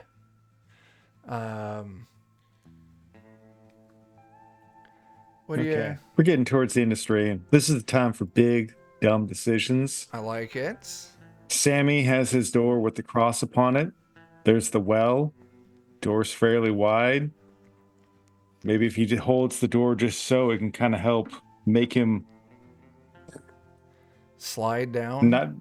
just slide down. Sammy's dumb as an ox, but he means well. Yeah,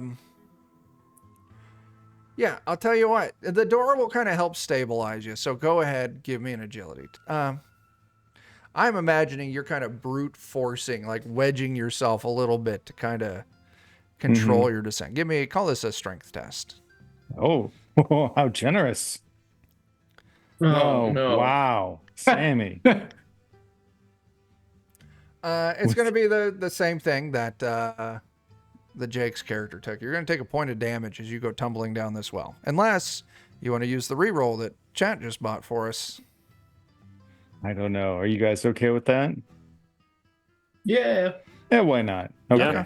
I will. Yeah. 10 clears it. You use it, you slide down, gently landing in the water below. You take no damage, and you find yourself now standing behind this monstrous creature, punching at a crevice. And you can see in that crevice are Twitchy's feet sticking out. So, You're a very rude thing. You shouldn't punch feet. yeah. Now, I do want to give other people a chance if they want to get in on this before we pop into our next round of initiative. Is anyone else doing anything here? Yeah, Bradley will hand the doll he picked up to Billy. We'll just say thank you, shove it into his little apron, and then Yeah. Bradley's going to pull out his sword, flip it upside down so he's ready to stab with it. He's going to stand on the edge of the well, and he's just going to take a step off so he can fall straight down on top of this thing. Reflex save. Okay. Now, Let's.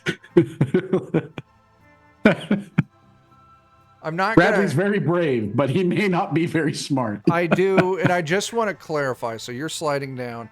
This thing is not directly under the opening of the well. You wouldn't probably be able to know it from up above. Gotcha. But the reflex save is just to make sure you don't hurt yourself. Since you're just jumping down. He just heard screaming, so he's ready to just drop on top of whatever's doing the damage. Thankfully, I'm going to be nicer and not make that stab down be on Sammy. Because that would be That is a amazing. 6 for the reflex save.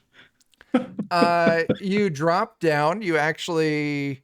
Maybe your blade goes a little bit wide, pings off of the wall, and like kind of comes back and gets you a little cut like on the thigh or something like that. I'm going to make you take a point of damage. All right. Starting off great. Okay. Kasploosh. All right. Anyone else going down the well? Yep. I'll send my others. Is there like any way to climb down the well? You can try and climb down the well. I mean, it is kind of like this cobblestone. So, like, if you're just Yeah. just I don't want to regular like throw climbing, myself down it. I just Yeah. kind of want to take my time and yeah, I'll regular have one climbing. of my characters like help lower them down. Okay, that'll help. Regular climbing will be a strength test. Using thiefy type climbing like Twitchy did was an agility test. Okay. And I'm going to Uh, make the DC a little easier since you did say your characters are helping each other. okay. I'm much better at agility on both of my characters, though. Okay, that's too bad.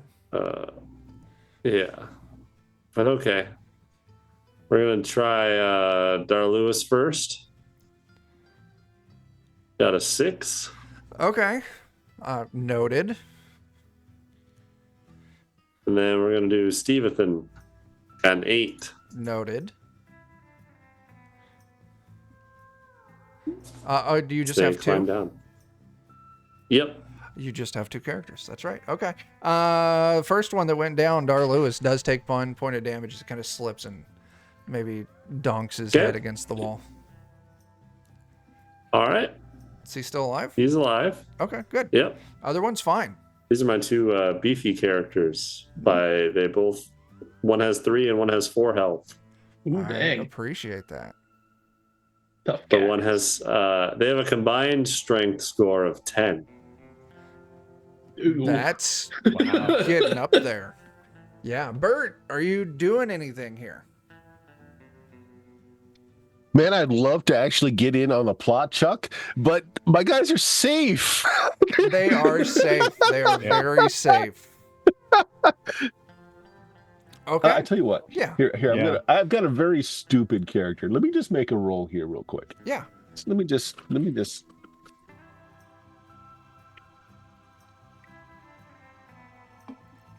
Okay, there we go.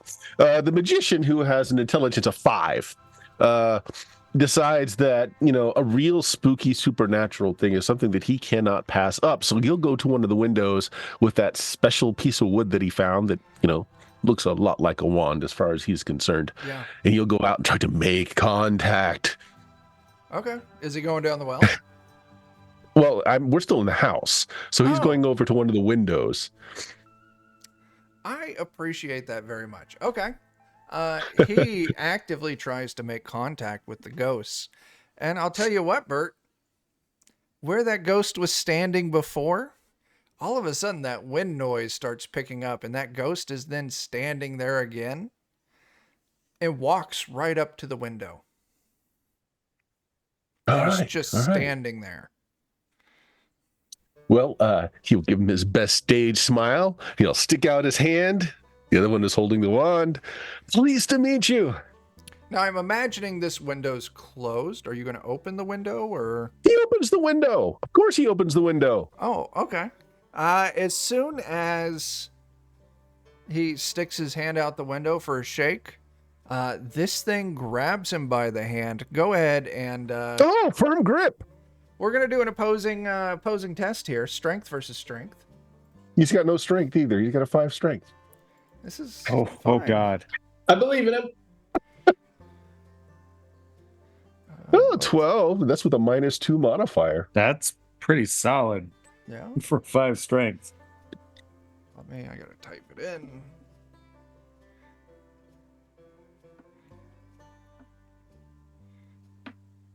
Nine. This thing rips your character out of the window and out onto the yard. I'll tell you what, Bert, we're going to throw you into initiative for this character as well. Okay.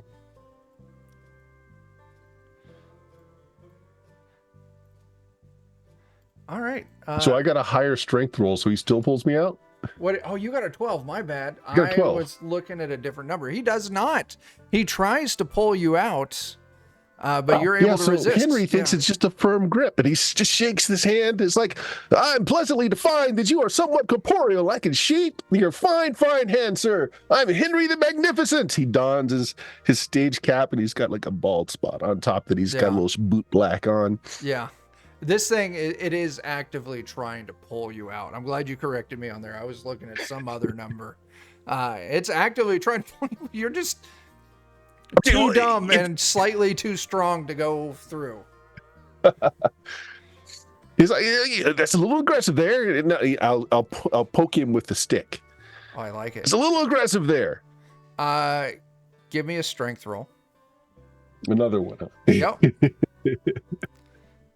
Oh wow, 14. Okay. Cool, That's cool, even cool, with the -2. Give me a second. I do have to look something up real quick. Henry is accidentally strong. He is. Roll me Got that thin, wiry strength. Roll me a d6. D6. Or it's like that Inspector Clouseau nonsense where he's unaware of the fact that he's constantly avoiding things. Your magician pokes him with this stick, and as it does so, like where it pokes, that bit of shadow and smoke just like erupts out and like breaks apart and dissipates as this thing kind of falls back and reels it. Like it seems to have caused this thing real pain. So you said the stick that he's using was snapped in half, right? It was a cane snapped in half? Yeah, it was a cane Right. snapped in half, so there's two of them. So yeah, the smartest person in the party, what's her name? Rachel sees what just happened, makes the connection, and goes and picks up the other half of the stick. Okay. Well, I will then leave you in initiative, and you've got 2 characters with these sticks and 1 ghost. Everyone roll initiative. Everyone. Oh god. This is fine. Everyone. Everyone. We're in initiative. Pick your All best right. initiative. Give it a roll. Make sure I got my token selected. Team's okay. Oh, fuck, I got a 22. Bert, you still need to give us a roll there. Yeah, I'm trying to figure out which one's got the best Oh, yeah. ability. You've got more characters than everyone else to look through as well. Here. Cater's got the best. 6. All right. Okay. I do get to go first because I did pull out a 22. So your characters are still inside, Bert. So this thing, it kind of reels for a moment, and it glides up aggressively at the window, but just stops right at the window. Doesn't reach through, just stops at the window. And that's its turn. Now, Okay. down in the cave, let's see here.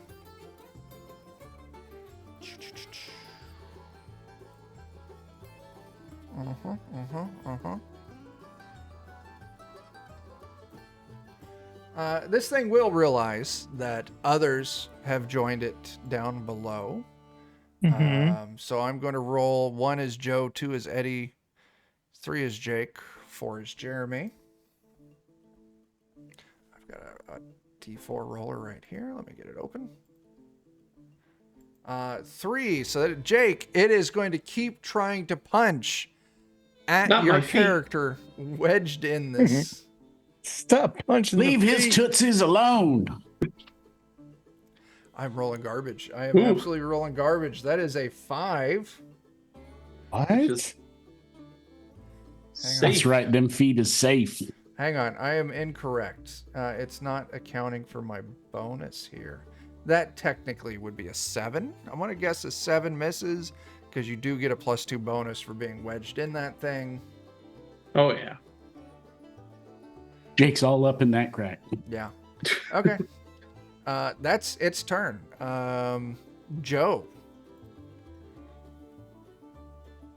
All right. One of my guys has got a pistol, so he's gonna shoot.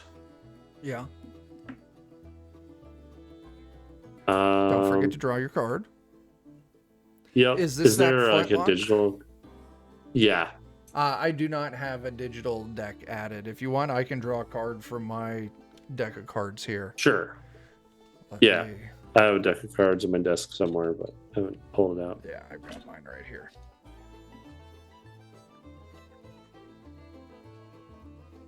Been a minute since you've had to blow any of us up, Joe. Yeah, Yep. this is his chance. Mm-hmm. Giving it a shuffle, just so we know, make sure we're in the clear.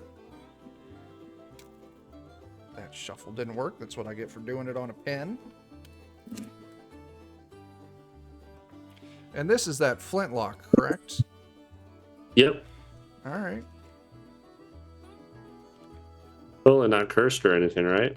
We'll find out. And you got its stats. It's D10 damage. Rate of fire is 1.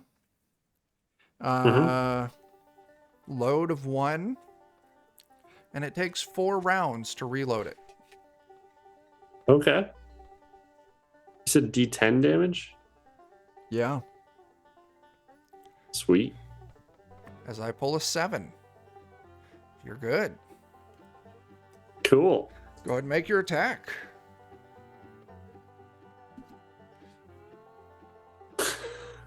Oh my god. I don't think that's right. That's melee. I think you need Yeah. ranged. Oh, whoops. Yeah, it should be ranged, but that's still way too low. Yeah, you rolled a 3. And it received a... No, you rolled a 2 and it got a -3. Roll a d20 and add your agility modifier. Okay. 12. There you go. 12 is actually a hit. Wow. That's Sweet. 8 damage. It Oh, definitely... I guess it rolls it in it. Never mind. Yeah. Yep. It did damage. You see like chunks of wood and shit kind of blowing apart. Doesn't seem to do as much damage as you were probably hoping. But it did deal damage. Unlike the ghosts, this thing got hurt. Joe, you got another Okay. character, right? I do have another character, and they're going to hit him with a shovel. I appreciate that. Woo! You got a crit. Oh my I god. did get a crit. So you just rolled a crit, a 1, and the shovel is a blunt weapon. Yep. Where's my crit charts? There we go. And it's a 1. Cheap Yep. shot to the tenders deals an additional D6 damage and stunned for 1 round. Oh, Shot him in sweet. his acorns. 4. So 10 damage altogether, and it is stunned on its next turn. Hit him right in the timbers. Sweet. Take it right in the pine cones. It definitely, once And again, evergreens. this heavy whack from your hammer right in its twig and berries doesn't quite seem to do as much damage as you're hoping, but it's still definitely inflicted damage. Doing something. Yeah. That's good. All right. So, Joe, that's both your characters. Jeremy. Yep. I'm assuming to like carry a door takes both of Sammy's hands, right? Yeah. Sammy's not super smart. He has the shovel, which is an actual D8 damage weapon, Yeah. but the door has a cross on it, so he just does a shield charge on the thing, Sure. turning it around to face the cross towards the thing, shoving into it. I'll tell you what. We'll count this as a D6 bludgeoning weapon. Okay. I will just roll a strength check then to make it easy, Mhm. and then if it hits... 12 does hit. Okay, sweet. So D6 plus your strength modifier. We'll do a D6. We'll add 2 to that. Okay. So 3. 3. He's just doing his best to like throw all his weight into it. And Yeah. Okay. Any of your other characters down here doing anything? no, nobody else had a chance to go down there. I mean, you know what? For what it's worth, maybe like Whately was still reading the book and like Yeah. asking Mortimer to keep an eye out, and then just like nonchalantly shoved Marvin down the hole. Okay. Maybe we just let Marvin take that point of damage, not even save against Okay. it. Yeah, takes a point of damage. We'll say Marvin's I'll let you say Marvin's down here. You, Marvin, can take their turn. Yeah, Marvin sucks. I don't care. It's I just fine. want him to do something. Yeah. So Marvin just goes tumbling down the well. He is chock full of morphine. And what is he gonna do? Tries to hug the tree.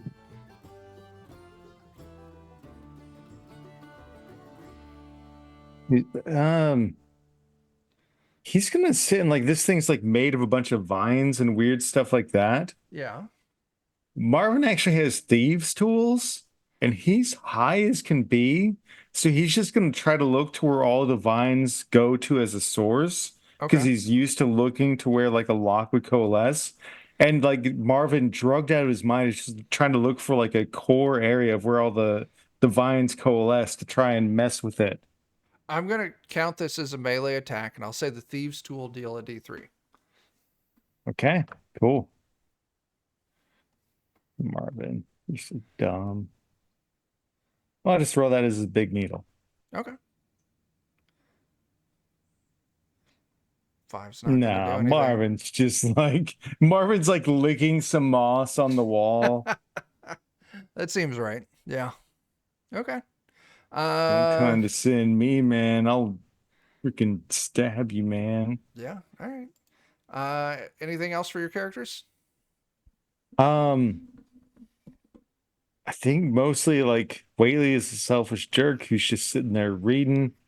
I don't know how much Mortimer can interact with what's going on up top. Yeah. Mortimer would see the ghost fight happening over by Bert's. Mortimer does have a small hammer. He'll just try chucking the hammer at him, maybe. Oh, at the ghost? Yeah. Sure. That'll Piss be off, ghost. thrown weapon attack like that. We're going to call it a strength test.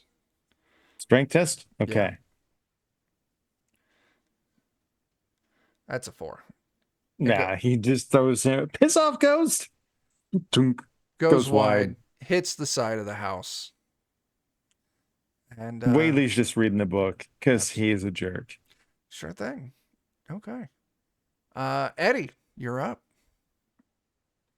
I'm going to say that Chet, being up at the top of the well, also sees this ghost over on the porch of the other building, trying to yank on Bert's character. Yeah.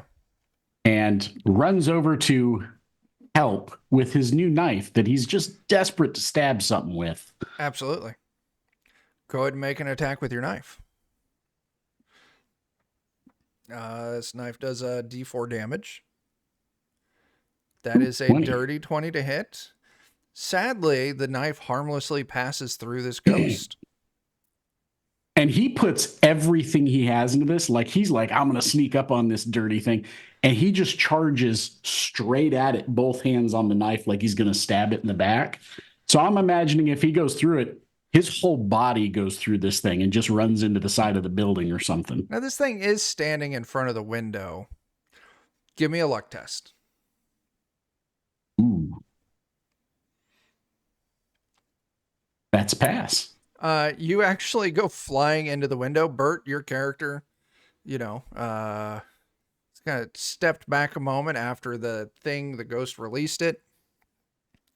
And all of a sudden, one of Eddie's characters comes just flying in through the window, harmlessly sprawling across the floor. A lawyer armed with a knife comes flying through the window. It's your worst nightmare. Yeah. I was going to roll to see how they're going to react to that, but you're a lawyer. We're just going to kill you. You gotta take your knee-jerk reactions as they come. That's fair. Eddie, what else you got, man? So Bradley is down in the well with this thing. He's just going to make a good hard swinging attack at its leg, try and chop it a little bit with his sword. Yeah. That's an 11. 11 is a miss Dang by it. 1 point. Do you want to spend a point of luck? Not this swing. I think he's going to swing at it thinking, I'm strong. I got a lot. I'm putting my back into this. He swings into it, and I'm imagining it's just a lot tougher vines than he thinks it is. So Eddie, Eddie, do you want to spend a Yeah. point of luck? Not for Bradley, no. Do you? Okay, yeah, I'll spend a point of luck. I'll spend a point of luck. Surprisingly, this sword seems to be extremely effective against this wood creature. And your slash comes down hard across it, slaying it, breaking it apart. In Bradley's mind, he is now the hero. Yeah. So the rest of us, the rest of you down below, we're going to break you out of initiative at this point because the threat is slain. Now, Bert, Eddie, and myself get to stay in initiative. Can I remove someone from initiative? I can't. Right, like that. Okay. Eddie, your character that's up there in the shack needs to roll initiative. Bert, your best character rolls initiative. And then I haven't had a turn this round. Fucking Christ. It is after Eddie's turn. It is your turn, Bert. That is my bad. This is going to go well. All right. So Rachel is going to tie that half a stick that she's got onto the end of her scythe so that she's got a pole arm. I like it. She has twine as her thing. Yeah. Henry is just going to stab at the thing again with the stick he's already got. Yeah. Tater will help the nicely dressed lawyer up off the ground. Okay. Absolutely. I mean, he doesn't want to be sued for not helping or something. Yeah, absolutely. All right. Eddie, your character's helped up. Bert, you're going to make your attacks with your two characters. These are strength-based attacks. Yep. So here's Henry. Probably going to miss at a 9. Let me double check. If spending a luck will help, I will spend the luck. You would need to give me 3. No way. Yeah, he's going to miss. Yeah, that's all fair. right. Rachel will smack him. That's even worse. I think, did we just get a reroll a little bit ago? If you want to use one of the rerolls on one of those. Yeah, I'll use that one. We'll reroll Rachel's. Okay. There we go. 17 is a hit. And with the special stick. With the special stick attached to it as kind of like a pole arm, I'm going to say a little bit of extra leverage. Roll me a D8. D8 plus strength modifier.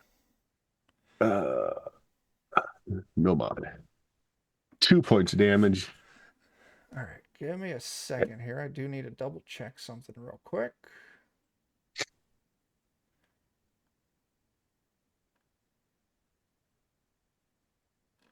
Oh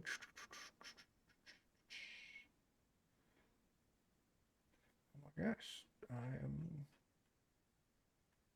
It's not going to destroy this thing, but with the little bit it did before and this, it's the jam of this stick in this thing.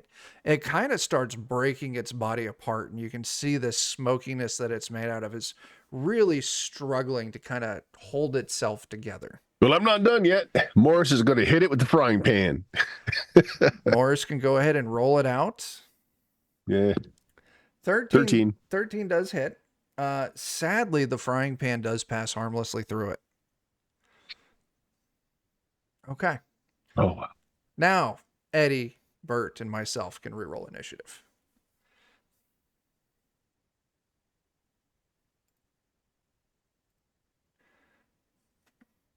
I need to select a token. Okay, I pull a 10. Looks like we got a 15 and a 6. And a 4. You got a 4? Oh, it didn't update your thing. Let me update that. Okay. Eddie, you're up first. Your character that's in the cabin with the knife.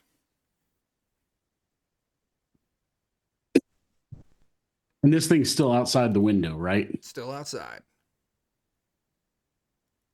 He's not the brightest, so he's going to run up to the window, and he just thinks that maybe he just hasn't stabbed the right part of it. Yeah. So he's going to run up to the window, and he's just going to try and shove this thing in its face. Okay. Yeah, go ahead and roll an attack.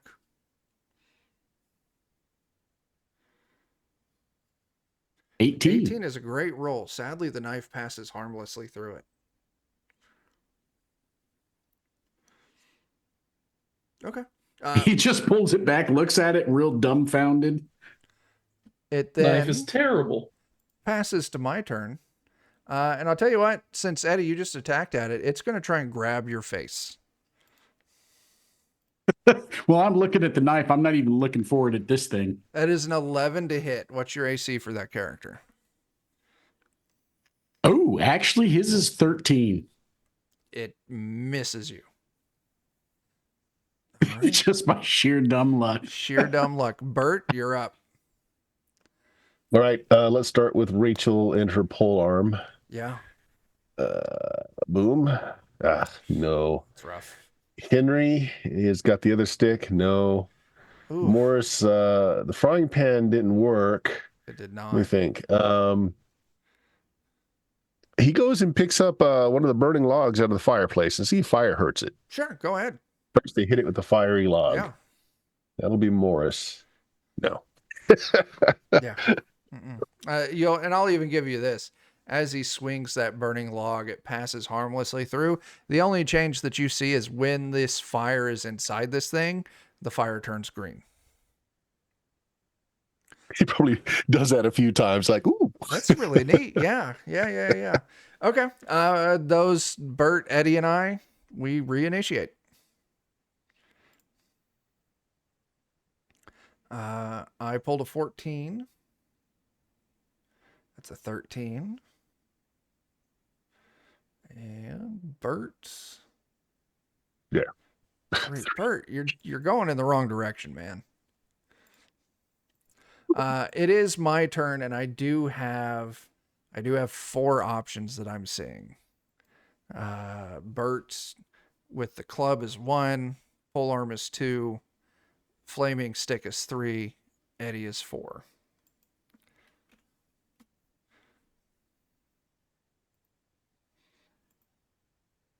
That's going to be the polearm. Rachel.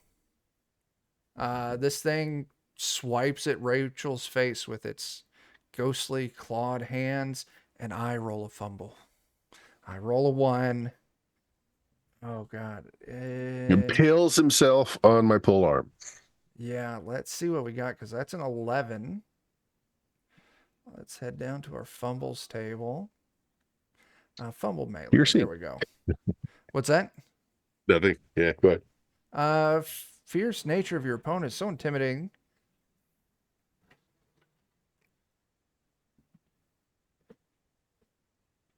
Oh, okay. Yeah. It did so bad that Rachel intimidates this ghost. And on the next turn, this ghost is not allowed to attack Rachel. Okay, that's my turn. Bert, you're up. Well, Reach will follow that actually, up. hang on. My apologies. No. Eddie's up.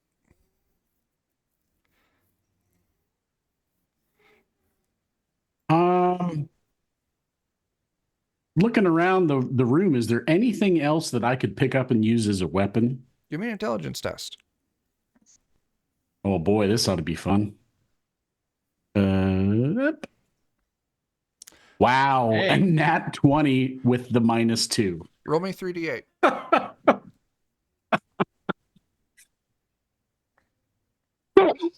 Only Chet could succeed that well on something so poor. Okay, a 13. All right. You find a bundle of old dirty clothing. You find a lantern with 3 flasks of oil. And you find kind of hidden in the back, there are 2 garden hose and a shovel. Ooh, he'll grab the shovel. Okay. It counts as a club, so it'll deal a d6 damage. Got more reach. Yeah. Okay. Are you going to go? Well, I guess you spent your turn looking. So yeah, that pops us to Bert. All right. There we go. That was Rachel. That's a critical hit. Damn. So you get Probably a boon. piercing. With the stick, that would be as piercing. So yeah, we need to figure out what you roll for piercing. Well, 7 points of regular damage. Yeah. Make it up to critical hit piercing. And what do you got for your... I have a D4 crit die, so here's my D4. And do you, with that boon, do you get to step that up or no? No, I can spend the boon, but no, I just get the boon. D4 So, plus... just a 1 on the crit chart. All right. All additional attacks strike at a +1 die size. So yeah, you knock them prone. Anyone else who attacks until they get up, get a +1 die size on their attack. Not gonna be necessary though, because Rachel buries this stick center mass in this thing and just completely dissipates it. It is destroyed. As initiative wraps here, you all kind of look around. I'll say those of you who are down in the well have now climbed out. And you see Rachel has just killed one of the ghosts. And we are 15 minutes past. Now, I think we need to finish. There's not enough for another thing. So, what's next? You've got the holy symbol.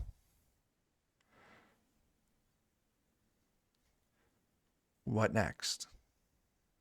Well, none of my characters are aware of what's going on outside at all. Yeah. I got the lawyer in here. So are you hurt? Are you injured? Yes, but I can sleep it off, I think. I've got some poultices I found in here. I think they'll help. How do they smell? Like oregano? I'm fine. It's nothing. Okay. I'll, wait a minute. There was a drawing of something that was found in the other cabin over there. I'm going to go check that out real quick. Yeah. So just a second. You go check it out. Eddie, do you remember what it is? So I remember that there was a picture of a nun being disemboweled and her things being taken from her and broken. I will point out though that I did throw a flaming sack that was on fire into a wooden cabin earlier. Yeah, you look back in that cabin's kind of up in flames with green fire. Now, Eddie, I will also give it to you. You remember 3 things with that. It shows that the nun's holy symbol was thrown in the well. It shows that her walking stick was broken in half. And it shows that she was gutted and hung up as a scarecrow in the cornfield. As you all look up the terraced cornfield and see that there is a scarecrow, very ragged, kind of broken apart, hanging up on the top terrace. And actually on the map, you would see it up there. So your Mortimer, your Undertaker, who's used to last rites and that sort of thing, be like, if that's the thing, maybe we ought to give this here holy woman her stuff back, say a couple words or something. I think that's the plan. Yeah, I don't know. This is just beyond me. Rachel speak up and say, "I got a shovel. We can bury her." Rachel's looking up. She's dipping her fingers into the ectoplasm and putting on war paint. Yeah. She's like, I think we've got the cane here, me and Henry. Yeah. And I guess I got the shiny, expensive thing here. So yeah, let's go ahead and give it back. Quick head count. Bert, do you have any dead characters? Nope. Joe, how many dead characters do you have? 2. Eddie, how many dead characters 2. do you have? 1, despite my best efforts. Jake, how many dead characters do you have? 3.5. Jeremy? Okay. You all start climbing up these terraces. As you're climbing up, you hear that sound of the bird off in the distance. The caw, caw, caw, caw. The sound of wind rustling again. And you see, kind of appearing down as you're climbing these terraces, getting kind of higher. It's maybe you get to like the 3rd terrace up as you're moving through these old rotted corn husks, corn stalks. You see those ghosts form back around those cabins and start gliding across the ground towards you all. What do you all want to do? I think better double time it. Yep, let's book it. Yeah. Mr. Lawyer Man, as we're running, what exactly was doing the killing of the nun in the first place? I have no idea. No, I would say the picture shows enough. I think Billy knew. Yeah, well, whoever it would be, it would kind of show that the people who lived here did the killing. Yeah, and Billy would tell everybody what he saw. Yeah. Also, Eddie, which one of your characters has all the dolls? Billy. Oh, I like that. That's good. He's just been collecting them as he goes, stuffing them in the pocket of his apron. As Billy is sharing that information, give me just a second.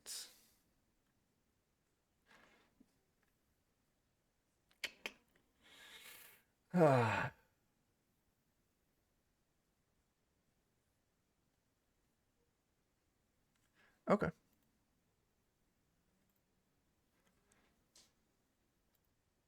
I think he's up to either 3 or 4 of them now.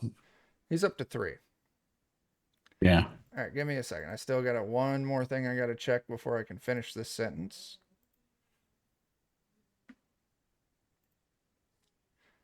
Okay. As all of a sudden, as Billy's saying this sentence, blood starts just spittling out of Billy's mouth. As you all see in his coveralls, there's multiple somethings moving around in there. Now, Billy, it deals you 3 damage. Oh, boy. You're still up. I am still up. As Billy, you look down, you can see that these 3 dolls that you had stuffed in your overalls have animated, and with their pointy, stabby little hands are just crawling around in your clothes and just stabbing the crap out of you.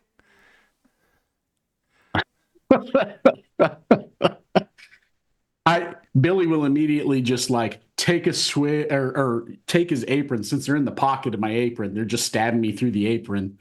He'll take his apron off and chuck it on the ground and immediately just take another swig of that jug. It's still open. He's been carrying it around in one hand and just spit out all this blood and everything out of his mouth and then kind of drop to the ground on his knees. Oh, that wasn't very good. Oh, okay. Man. So I'll tell you what we're going to do. We're going to initiate. Boy. Oh, God. All right. Each of you roll initiative. You're on this middle tier. The ghosts are coming at you. Billy has just thrown his clothing down on the ground with these angry little corn dolls inside. And we'll kind of play it out from here.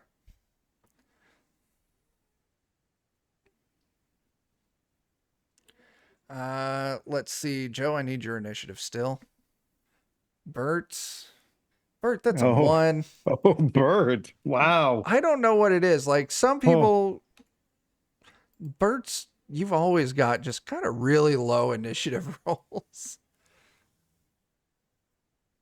All right. I didn't pay for that tier of Roll20. Apparently. Yeah. Eddie, you're up first. Right. Chet and Bradley are immediately going to try and lift Billy off the ground, kind of one on each, under each arm, and start just hoofing it up to the top of this terrace. Okay. That's all they're focused on. It is now going to take 1 round, now that we're in, structured time, to move up a terrace. You're on the middle terrace, so you've got to move up. Let me double check. Get out of here, pop-ups.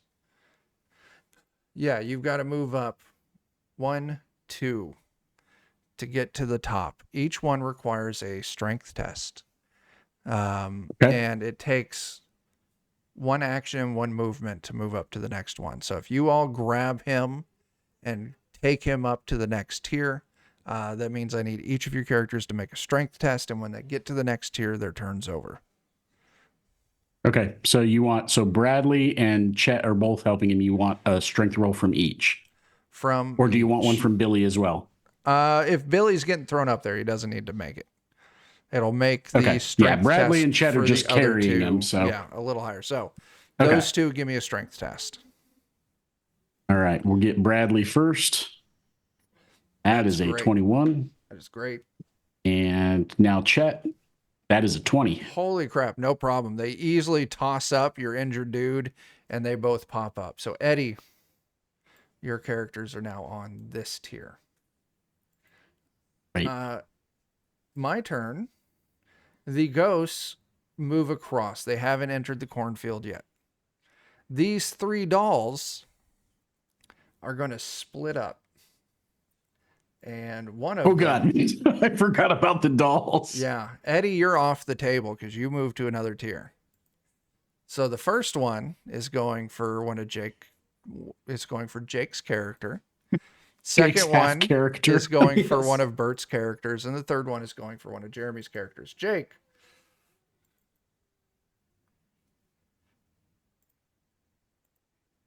Does an 11 hit?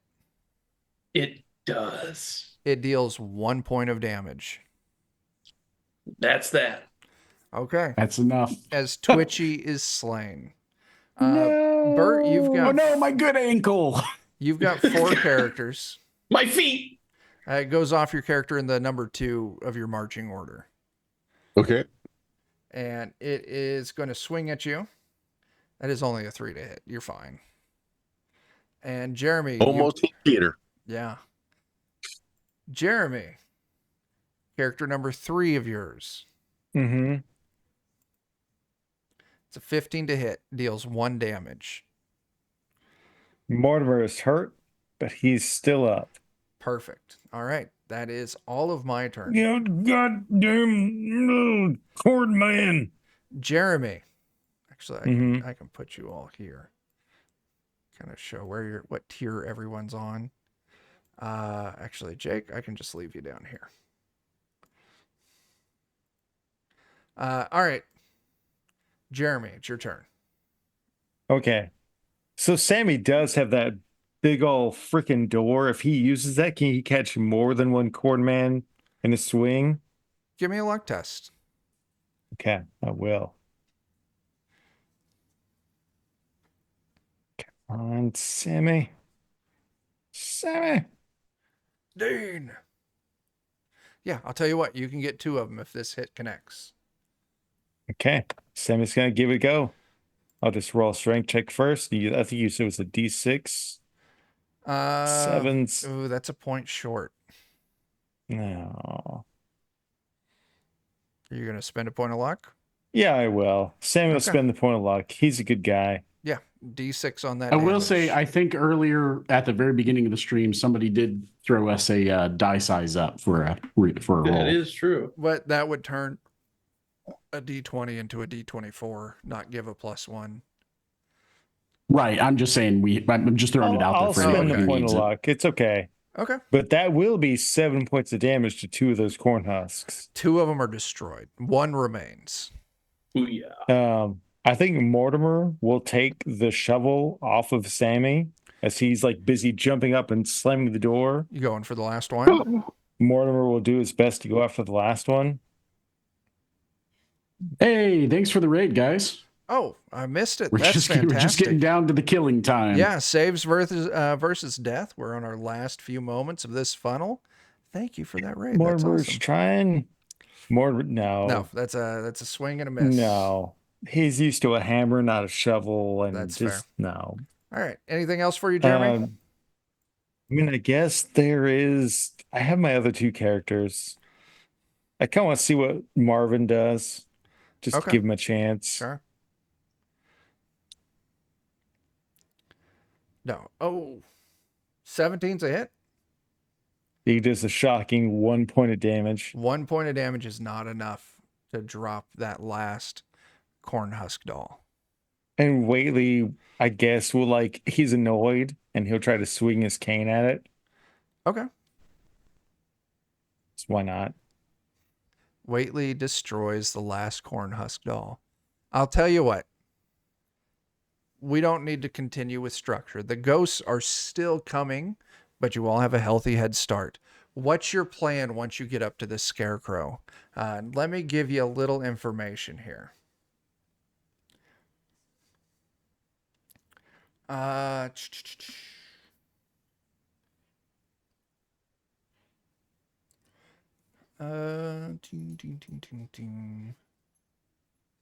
a ragged looking scarecrow on the top tier.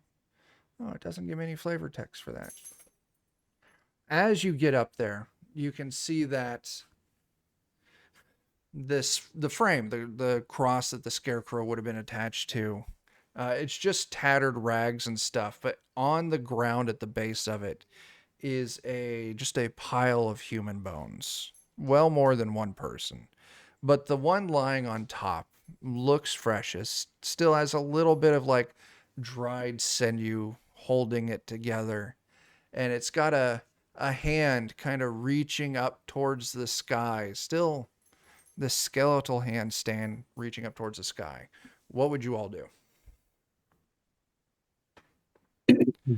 Put that holy symbol in her hand. Here's the pieces of her cane. Rachel starting to pulling off of her scythe and lashing the two pieces together. Yeah. You lay the cane Billy's across. just lying on his back on the ground, spitting blood up in the air. Who had the holy symbol? I'm going to hope that someone took it off Twitch's corpse. Oh, that's right. Twitch had it. Twitch got punched in the feet. Well, it wasn't my characters. I'll tell you what. Someone Where did he grabbed die it. at? He died. Where did you die, Jake? In Would the have been cornfield. middle tier, wouldn't it? Yeah, in the cornfield. Yeah. One of the things killed you. Yeah. Oh, okay. Yeah, we would have grabbed it. Sure, because we don't need to play running back and back up. All right. Joe, one of your characters has it. What do you do with it? Yep. Dar Lewis is gonna take that holy symbol and slowly, cautiously put it in that hand. You put it in the hand, and those bony fingers clasp around it.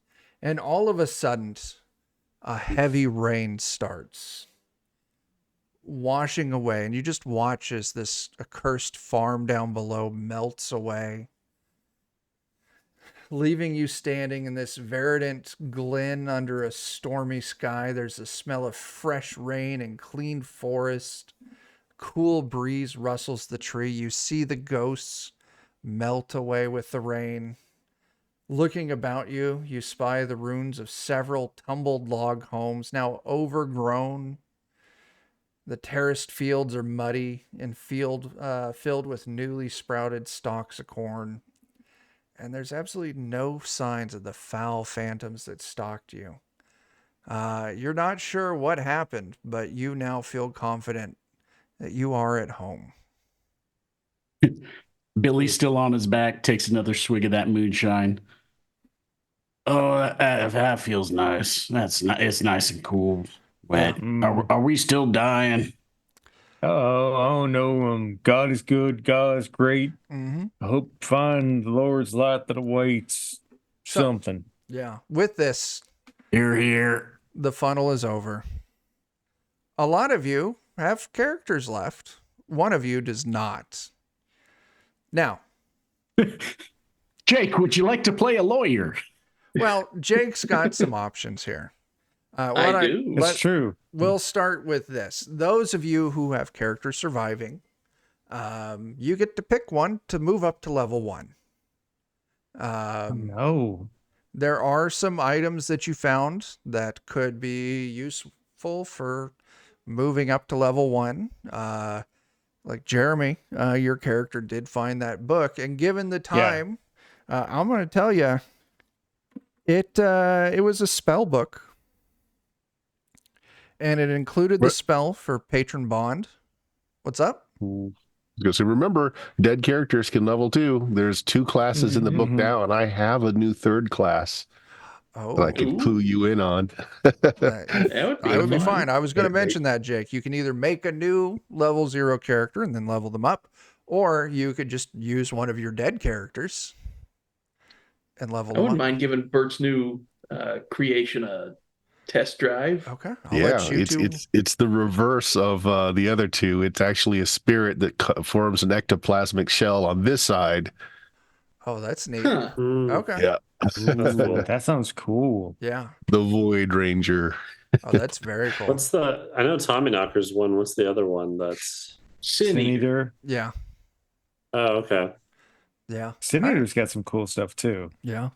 But Jeremy, that book you found, it's got patron bond for Vogue Tholb, the old one for things that crawl in the dirt. Along with the spells, branding iron, incomprehensible babbling, and ricochet. I mean, yeah, that's probably what I'm doing. As much as I like the other characters, I feel bad that like he went out of his way to be a jerk and not do much. But that's really hard to turn down. It is. Okay. Well, anyway, we've got Plus 2 he's weeks. got like tarot Yeah, cards. he does have tarot cards too. Yeah. We've got 2 weeks for you all to level your characters up to level 1 as we continue this journey through the Chained Coffin, through Shudder Mountains. Let's close out. We got some plugs to do, and we are over by 30 minutes now, so we should make like some trees and split. So, Bert, we'll start with you. What do you got going, man? I don't know. I'm sick. I'm not sure if we're gonna do something Sunday tomorrow or not. I'll let folks know here in a little bit. Let's see. Tuesday we've got our Werewolf 20th anniversary edition coming up. Friday we're starting a new game. I'm not sure yet what the consensus is. It's probably going to be some classic TSR of some sort. Also, the class I was foreshadowing, the Void Ranger, new module coming out for Weird Frontiers, Last Stop Perdition, and depending on stretch goals, it may have a second module in it as well. It should be live on Kickstarter this week, coming into the week. Ooh. Very cool. Very cool. Joe, what do you want to throw out there? Yeah, Friday is DOK. We're running through my Anthea game, the system that we're putting together here. High fantasy, shenanigans. It's going good. All right. I'm dropping links in the chat too. Yeah. Friday's fun to swing by and just hang out, Yeah. doing some game testing and game dev stuff. Yeah. Greeting adventurers. Hey there, Vancouver by night. We're actually wrapping up. We just finished our funnel. But Jeremy, what do you got happening? Or what do you want to play? Aaron Reese on Patreon. Got comics, maps, tokens, fun stuff. Check it out. I'm getting the URL for that right now. Yeah. I'm excited to come back to these in 2 weeks. Yeah. Level 1, fresh level 1s. Yeah. I honestly, it's a hard choice between the different characters. Like, There's a lot of options. Yeah. Same.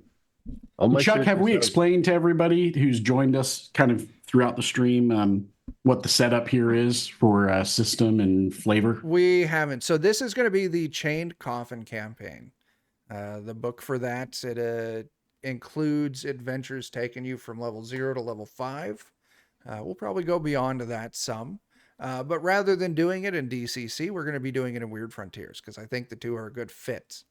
But let's finish with this wrap up so we can get out of here. On Defenders, Wednesdays, twitch.tv/Defenders of Kobold. We've got our Dungeon Crawl Classics campaign where we were playing The Night Below, the second edition adventure, on the Defenders of Kobold YouTube every Tuesday and every Thursday. We have our Pathfinder second edition game. Jake, Joe, myself are in that. And we're playing Punks in a Powder Keg where we aggressively avoid the plot. But the thing I really want to hit out is I have a Kickstarter that's out right now. It's called Teenage Odyssey. Let me make sure this is the right link. I can never find the right link. Hang on. Oh my gosh. Check out Teenage Odyssey. It's based on Into the Odd, using the Mark of the Odd system, where you play as teenagers surviving the fever dream of the 90s. There's the link. Go check it out. Kickstarter, whatever, Teenage Odyssey. It's fantastic. Go back it. Monday night over on Adventures in Lollygagging. We are doing a little demo of it. So go check it out. And I don't know. Check it out. We got a Discord for that. I ain't got anything else. Go check out Teenage Odyssey. Check out Defenders. Check out Steam Steel Murder. check out Aaron Reese. Join our Discords. Sniff farts and stuff. I've got nothing else. Play games, eat fried foods, enjoy. That's it. All right. Goodbye, everyone. Goodbye, everyone.